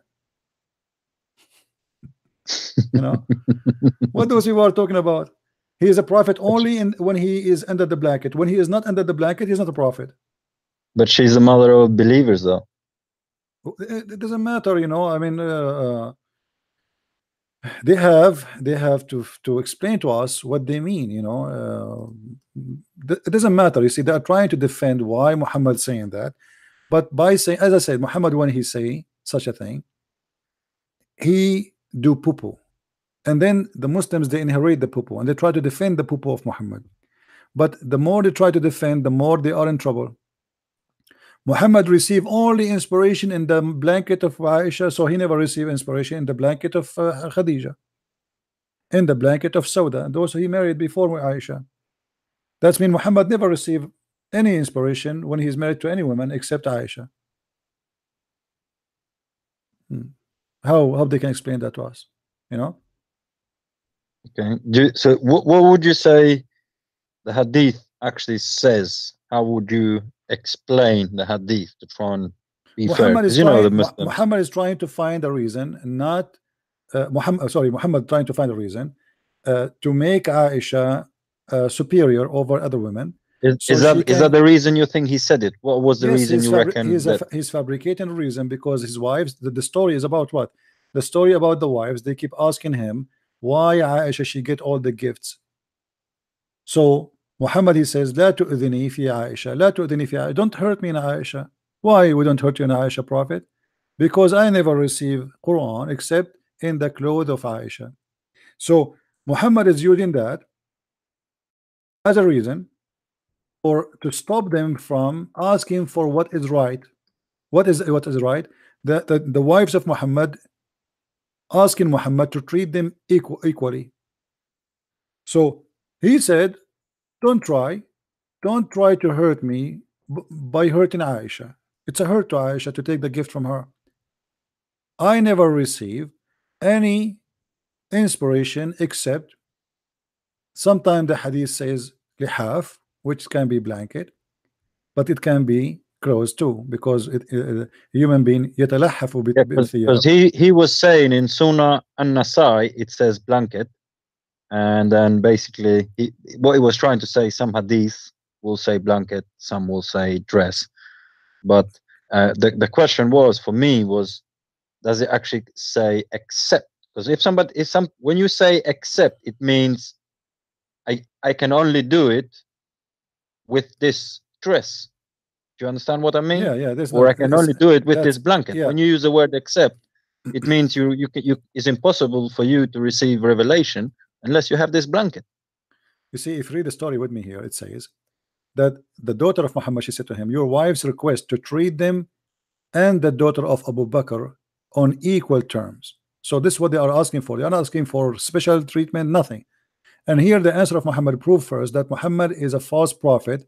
He taught the Muslim, they say to us, in Islam we have to treat women equally. If we marry more than one wife, we have to treat them equally. He, Muhammad himself, he don't do that.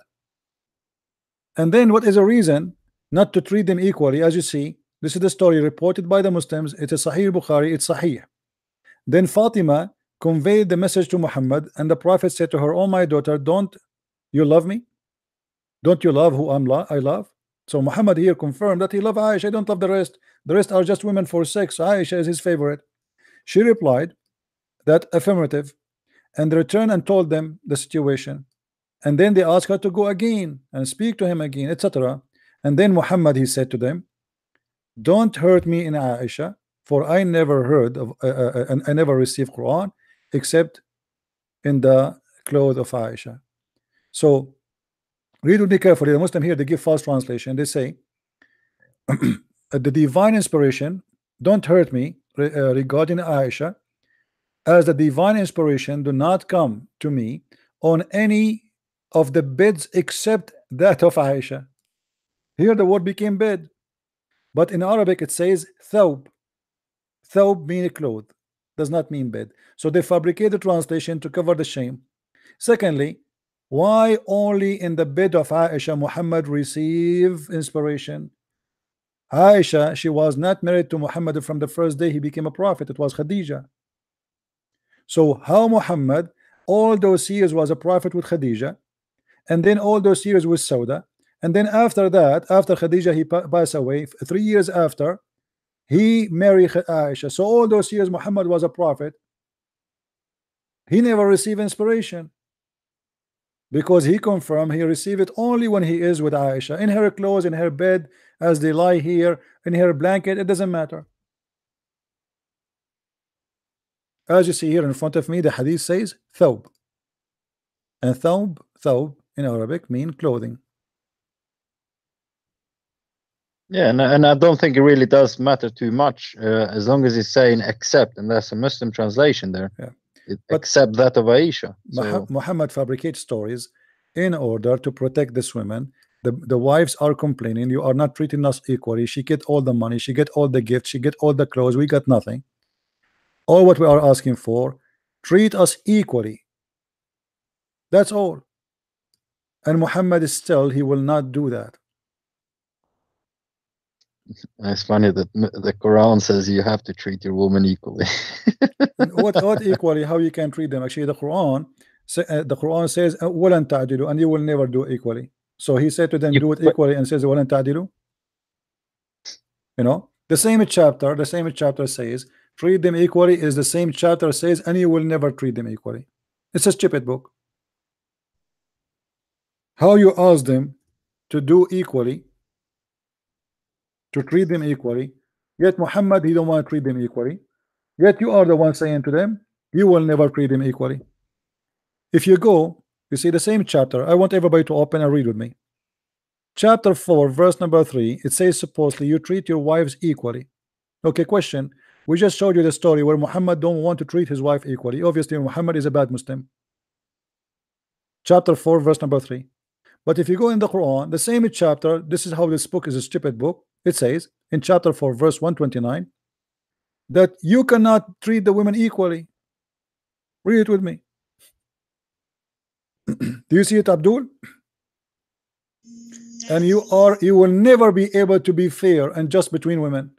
So how in the same chapter you say to them treat them equally, and then in the same chapter you say to them and you will never be able to be fair between women?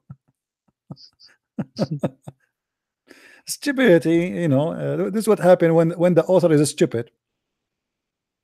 You know, in one phrase he say lemon is yellow, and the other one says it's blue. That is Islam. What we can say. I am listening, by the way, but I'm thinking of, I want to make this part into a video and respond to that discussion as well. So I am listening to what you're saying. Chapter 4, if you go, it's unbelievable. It's unbelievable. It's stupid. Yeah. Like, you know, yeah, the same chapter as you're showing. It's just pure contradiction, pure craziness. I mean, I actually would agree with this verse here, because it's impossible to treat everybody equal. You see here, you know, you see equal in what? You can't treat them. This is chapter 3, chapter 4, verse number 3. It says, but if you fear that you shall not be able to deal justly with them equally, then you get only one. But in the same chapter, the same page, the same translator, go 129, it says the opposite. It says, and you will, excuse me, you will never be able to treat them equally. So how you make it as a condition, and yet you confirm that the condition is impossible? How you make a condition in order to have 4 wives, you have to treat them equally, and then you say, and you will never treat them equally. This is stupid. This is literally stupid.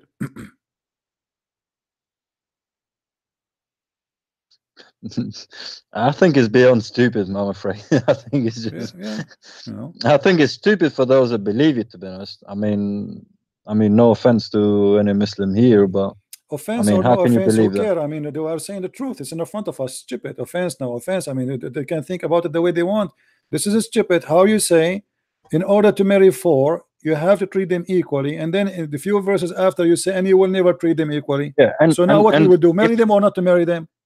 And if this is not stupid, then what is stupid? What exactly is stupid? You know, here, the question here now, what we would do, can we marry them or we cannot? Because you said in order to have 4 wives, you have to treat them equally, and then you say to us, and you will never treat them equally. So how this marriage will happen now? Why the Muslims are marrying 4 women if it says you will never treat them equally? Because the condition is impossible. The condition to marry 4 is to treat them equally. Okay, and then he says Allah is the one saying that, not Muhammad. That's it. That's if Allah he says you will never be able to do it, that's mean you will never be able to do it. So, and you should, if you want to marry 4, you have to treat them equally, but you will never treat them equally. That's mean you cannot, you shall never marry a 4. I am going to email probably some mullahs or something, and then ask the same question. Basically, I'm just gonna ask, look, I probably may say, look, I want to marry more than 1 wife. I am just confused about this. They will go. They will go in circle to explain it to you without explaining anything. And you know, the question will be too, why Muhammad is not he himself treating his wife equally? So what if Muhammad, let us say, only in the house of Aisha or the blanket of Aisha or the clothes of Aisha he received Quran? What does that mean? Still you want to treat your wife equally? What is that? What kind of funny stupid excuse? Yeah, but that means that even Allah is not treating the wives of Muhammad equally.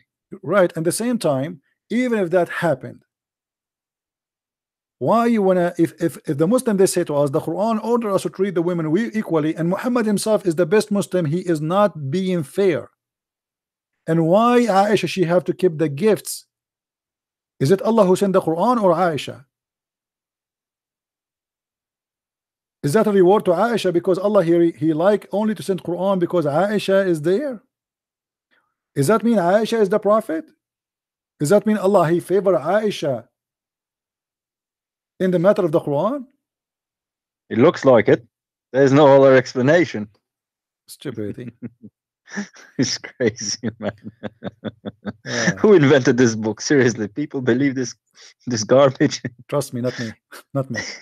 If I invented a book, it's going to be a lot better. even with the broken English. I mean, if you went to university and asked people to invent something like this, where you're gonna have this kind of stuff, I don't think people would the best of students would not be able to come with this stuff. So probably that's why the Quran is apparently a miracle. I think it is a miracle that people actually believe it. you see, look at the logic of Muhammad. When they ask him, it says, she said to him, your wife's request to treat them and the daughter of Abu Bakr on equal terms. Muhammad, he did not say I am treating them in equal term. He knew he's guilty. But look what he said to Fatima. He said to her, don't you love whom I love? So if I love this woman more, I have the right to discriminate the other wives. This is what he's saying. Don't you love what I love? Okay, I love Aisha, I don't love the rest. So why you marry them? It's a lost. Why he marry Aisha? Because she is a child. He liked children's. You know, she sit in his lap, he play. You know, she is the teenage girl. Now she is teenage in this age now. She became like a 13. So there's no way he will like a woman. This guy obviously he liked children's. He liked to have sex with children's. So he don't want to respond to any equal term. He don't care for equal term. I care that I like Aisha more. And then he add to make it more poo-poo that Allah never sent him Quran except in the clothes of Aisha or blanket of Aisha or even the house of Aisha. And that is a reason for him to give the gifts only to Aisha. It just shows that he's not loving his wives. He's an unloving and uncaring husband. I mean, the Bible teaches us that he's a bad man. He's a bad man. He's a bad man. You see, let us you know, for us, we don't approve multi-marriage, but okay, you know what? You have 4 wives now, or 6 wives, or Muhammad, you have many. You have 13 wives. Why you don't want to treat? Why you dispose all the women? You put them in the disposal machine just because of a child who you like more to sleep with? What is justice in here?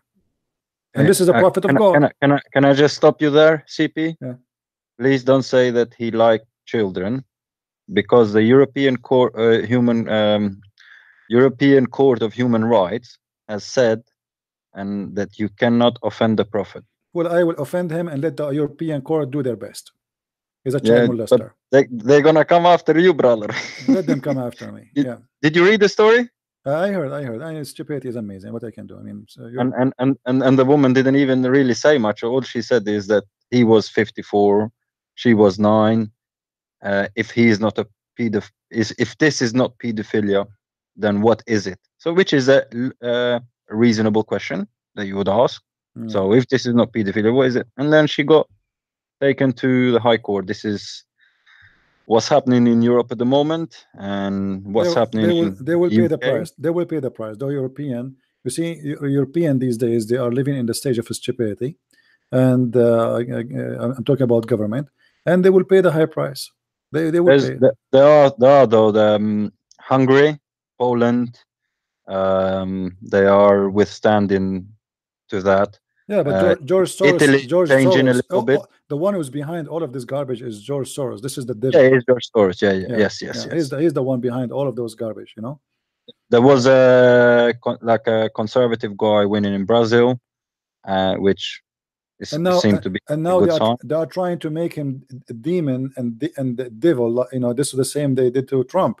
Why? Because this guy, he say things as it is. So they, you know, when I went to Europe last trip, I never spoke to a person about Trump. He did not, or let us say they asked me. They are the one who asked me. All of them, they say Trump is racist. He hated black people. Trump, he hate Hispanic. Trump, he hate Muslims. Trump.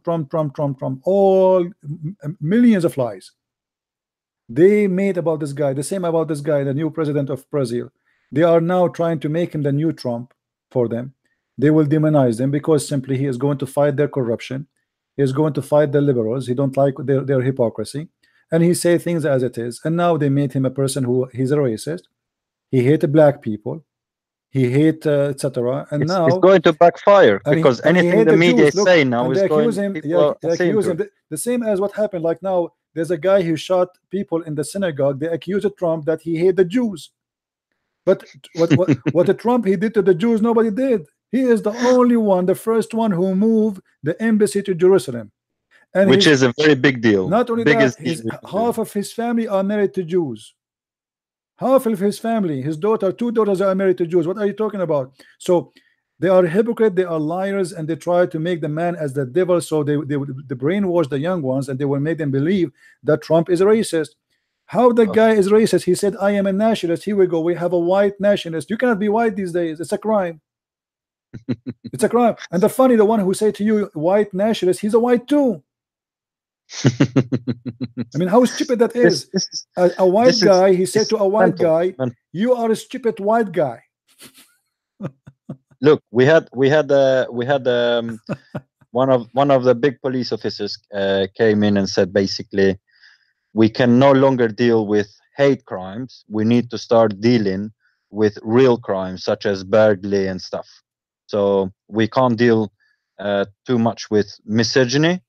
And then next day you read the article, people saying, I would rather you deal with misogyny than deal with burglary.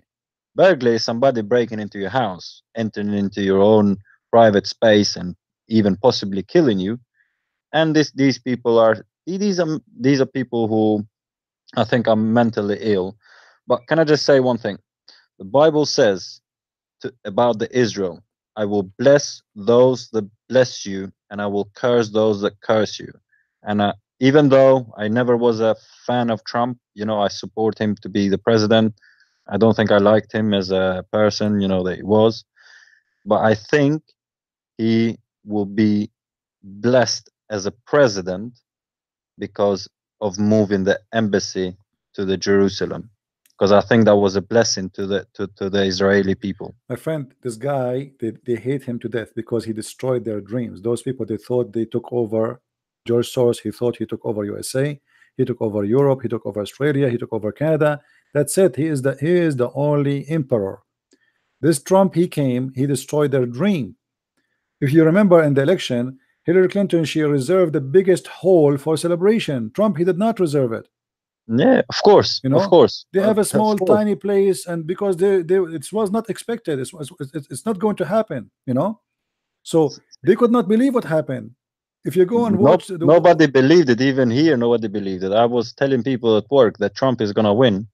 I don't gamble. We can say it's a miracle, destroy their dreams, and now they will try to take over the Congress, so they will try to impeach him. And I'm afraid, really, I'm afraid they might win. The Democrat, because now they are spending. I honestly think. You never know. You never know. There will be a red wave in this November. We will see. We will see. Potentially could be the death of Democrats. Watch. We will see. I've been reading comments. Usually you can tell by the comments on the social media and stuff. And I've been reading that. And any live stream, you go to the live streams, you can watch. You can see the crowd that Trump has. Well, my friend, I'm afraid. I really think. I'm afraid that they will relax. The problem is in USA, people relax when they win. They relax. I know what you mean, but I still think he will win. But as I said to you, so. Me myself, I will go and vote, and I encourage everybody to go and vote. So in November 6th, myself, I'm going to go vote for sure. There's no question. Even when I believe that Trump, he will not win, I did vote, because what they did during the election, they tried to make us believe that he will never win, so you will not go and vote. Yeah, so you just stay home. So you stay home, and then it's guaranteed they will win. But somehow, even like after, because it's really amazing how it happened. I mean, because after all the media made all the people, God knows how many millions did not even go to vote, because they thought Trump will never win. So if they were able, even me, I'm convinced that Trump will not win. I mean, the poll says 90% to Hillary Clinton. 90. It's not 40%. It's not 50%. Bro, it's 90, I was honestly, I would have, if I was a gambling person, I would have put money. I was so confident you wouldn't believe. I was literally, I was telling people who really hated this guy, and I was saying to them with confidence that he's going to win, and he did. And I was not really surprised. I was happy, but I was not really surprised, because I could see that there was support for him, and I really, it was. I think it was the best thing that happened to the United States. So I'm happy for you guys, but we guys here in Europe, we are kind of screwed at the moment, and I think we need a change. But it's gonna. Well, it's coming. It's coming. You will see. You see now, Brazil, USA. Soon you will see in Canada and in Australia. It's going to happen, because people are sick of this stupidity. Okay, bro. Because I think people want to ring you and call you. Right. So thank you for calling. Take care, my friend. All right. Thank you. Thank you. Cheers. This is the reason Trump he won, because people are sick of hypocrisy, and this is why people are listening to me, because I say it as it is. This is the only reason you people listen to me. If you look at the Muslims, they make fun of you for being a Christian 24 hours, 7 days a week. Yeah, stupid Christians, they worship Jesus. Christian, they worship a man, blah, blah, blah, blah, blah.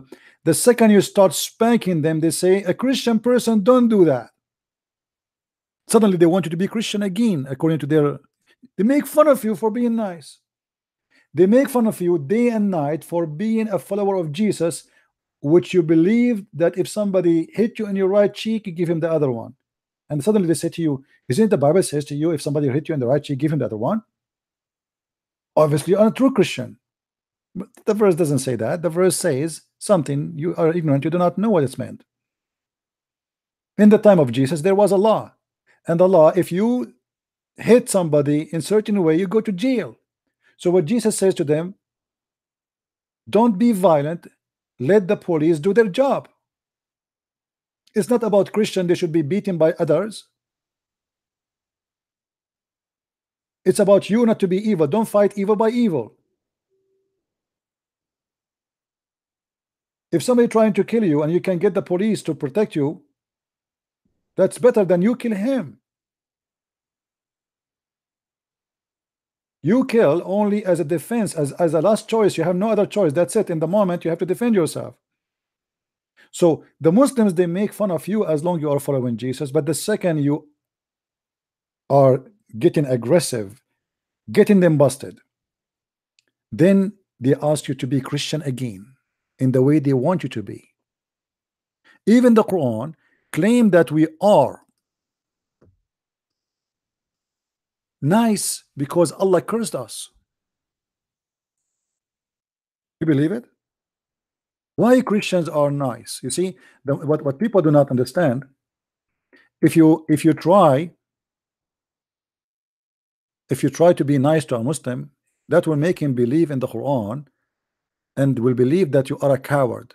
Why? Because the Quran says in chapter 2 verse number 61, in many places actually, that Allah, he put on us a curse, and that curse is to make us kind.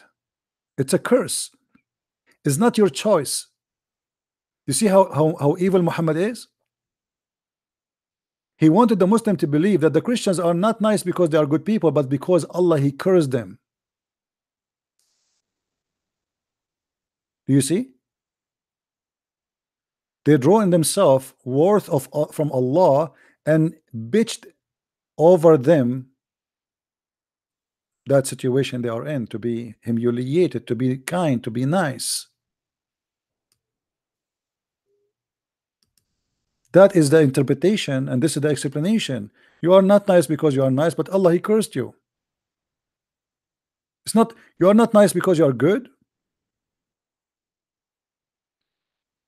Because Allah is angry from you, he put you in such a position where you are kind. People, they beat you, you don't beat them back. Do you see it?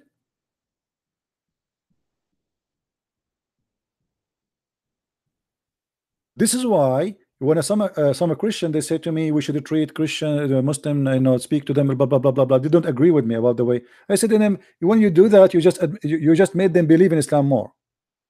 Because those Abdul, they believe you are kind, you are peaceful, you are nice to them, not because Christ, he made you do that, because it's a curse from their God.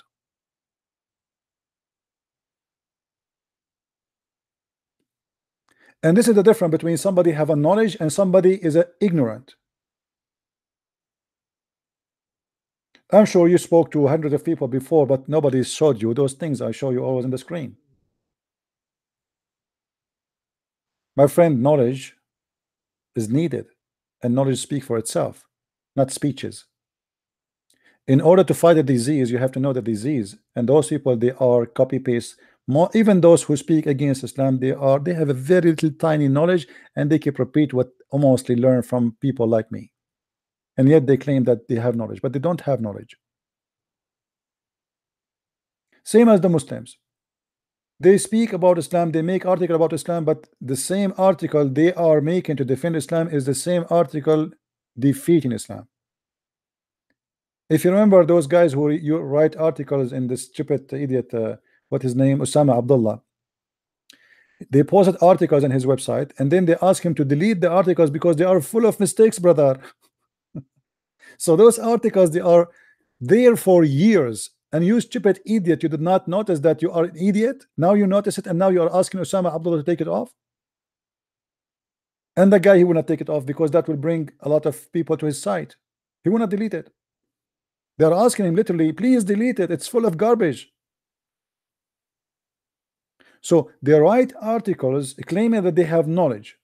You see, the second when you write an article, it's mean you are claiming that you have a knowledge. And then after they write the article, we find that they are really idiots. The best way to fight Islam is to use Muslims' answer. And that's why they don't dare to call me. I can't stay longer, guys. I have to say thank you very much for being here. Just to remind you, okay, we have a caller. We will take one call. Hello. Okay, we lost the person. That's we are done then. Tomorrow, I don't think I will be able to do broadcast, neither Sunday. But I will try Monday, because Monday I will be, let us say, I can do it. I hope so. So just to let you know, don't say why Christian Prince is not here. No. this guy say? Hello? Hello? Are you there? Go to sleep. Hello? Are you there? I don't have time for kids.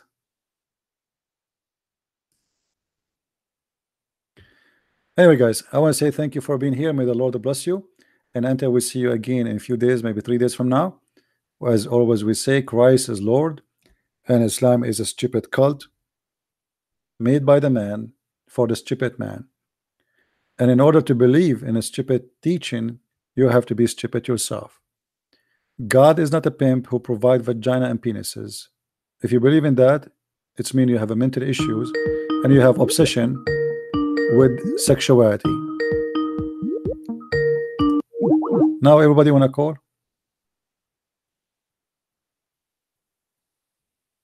Now everybody want to call? I'm here for the all these hours. Now everybody want to call? What's happening here? Okay, let's take this one. Hello? Hello? Yes. Hi, CP. How are you? Hey, how are you? I'm fine. Yeah, CP. My name is Yosi.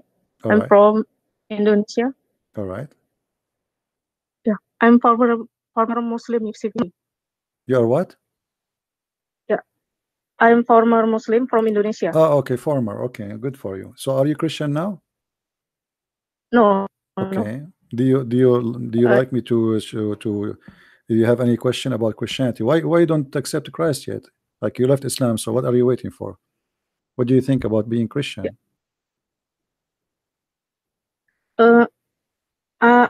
I left Islam almost 3 years ago, CP. Okay. But I believe that God exists. But now I do not adhere to any religion. All right. I want to thank you for the knowledge you have given about Islam. Thank you for your time to have made many videos about Islam. You're welcome, my friend. I'm happy that you left Islam, and I hope I was able to help you and many. Actually, I have a lot of people watch my videos from Indonesia, but I will be happy more, my friend, if you ever felt that you want to know more about the Messiah. Please give me a call. I will be happy to explain something to you. You need to understand. All right, because I'm happy that you left Islam already, and that's wonderful. And you just said you believe that God is exist, but you see, God is exist. Why we believe in God is to be exist. God, he don't leave himself without witnesses. And in order to understand who is God, I believe that the best way is to witness to God, the one we saw, the one who spoke to us face to face, and that is Jesus. All other religions, they have gods they never see, they never spoke to, they never heard of. It's just a name.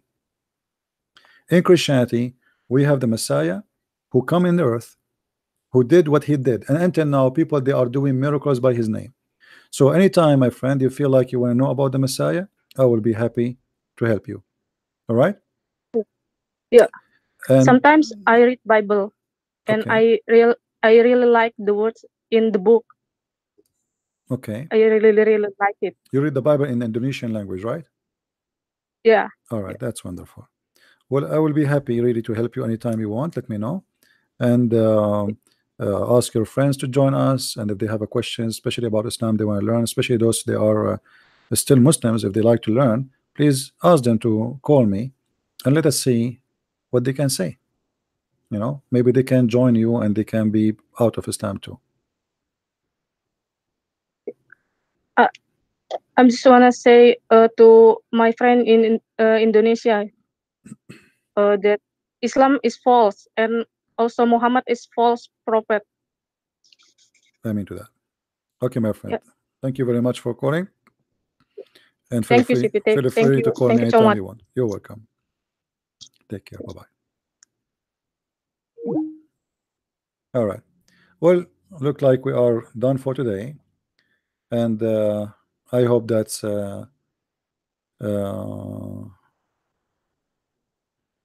more and more people learn, and they will learn from this. And by the way, please download my videos, because my videos will not stay in my channel. and I'm doing that in order to make people really download and save the videos and post them around. So if you like to learn, if you like to really keep reference, if you like to show people, download the videos and repost them again. And by the way, I don't mind even if you have a advertising at the top of the videos. You know, make money. I mean, who care? I mean, God bless your life and your family, and you know, give you what you need. But the purpose is at the end that we need to share the knowledge. It's not just one person saying something we love. Islam is stupid, yes, funny, idiot, blah blah blah. It does not stop here, because Islam is still is a very dangerous religion. It's affecting your life. Do you know that your tax is high because of Islam? You spend hundreds of millions of dollars, billions of dollars, just for security in the airports these days. Do you know that your army never used to send soldiers in the street to protect the streets before? Now you do, because of Islam. Now there is a huge department. They are watching terrorists inside your countries, spending a lot of resource, money, salaries. Those people get paid just because of Islam. It's affecting your life. You like it, you don't like it. It's affecting even your time. Why we have to go 2 hours, 3 hours before the flight? Because of Islam. I remember before 9/11, we used to walk to the airplane and nobody even asked for the ID. You just show the ticket, you jump in the airplane, and your family walk with you inside the airport. Because of 9/11, you have to stand in the line, you have to wait for many hours, you have to take off your shoes, you have to go in a private inspection, especially if you are an Arab like me, you know. The second they see, like, oh, okay, they put a circle around my name, especially if I speak in Arabic. So usually, actually, I do it on purpose because it's faster, you know. Like there's a long line, I take my phone, I start speaking Arabic. Assalamu alaikum. You know, the second I say Assalamu alaikum, everybody in the airport, they look at me. The security, the police, the guys behind me, the guys before me, everybody, you know, that's it.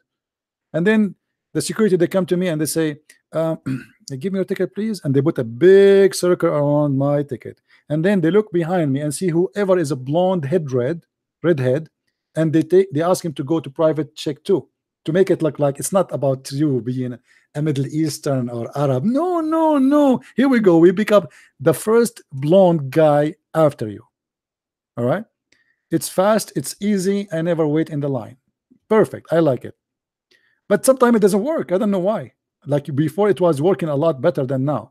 Like I remember there's one trip I try my trick to speak in Arabic in the phone, but nobody care. I'm not sure why. I'm losing my magic. Anyway, guys, I want to say thank you. May the Lord bless you. Somebody is asking, do I have a Patreon? The link is down there in the info. Please, you can click on it and you can make a donation if you care. Thank you, guys, for being here. May the Lord bless you. And until we see you this coming Monday again, Christ is Lord, Islam is false. And this is Christian Prince. Love you all, and I will miss you until we see you again. Bye-bye. Take care.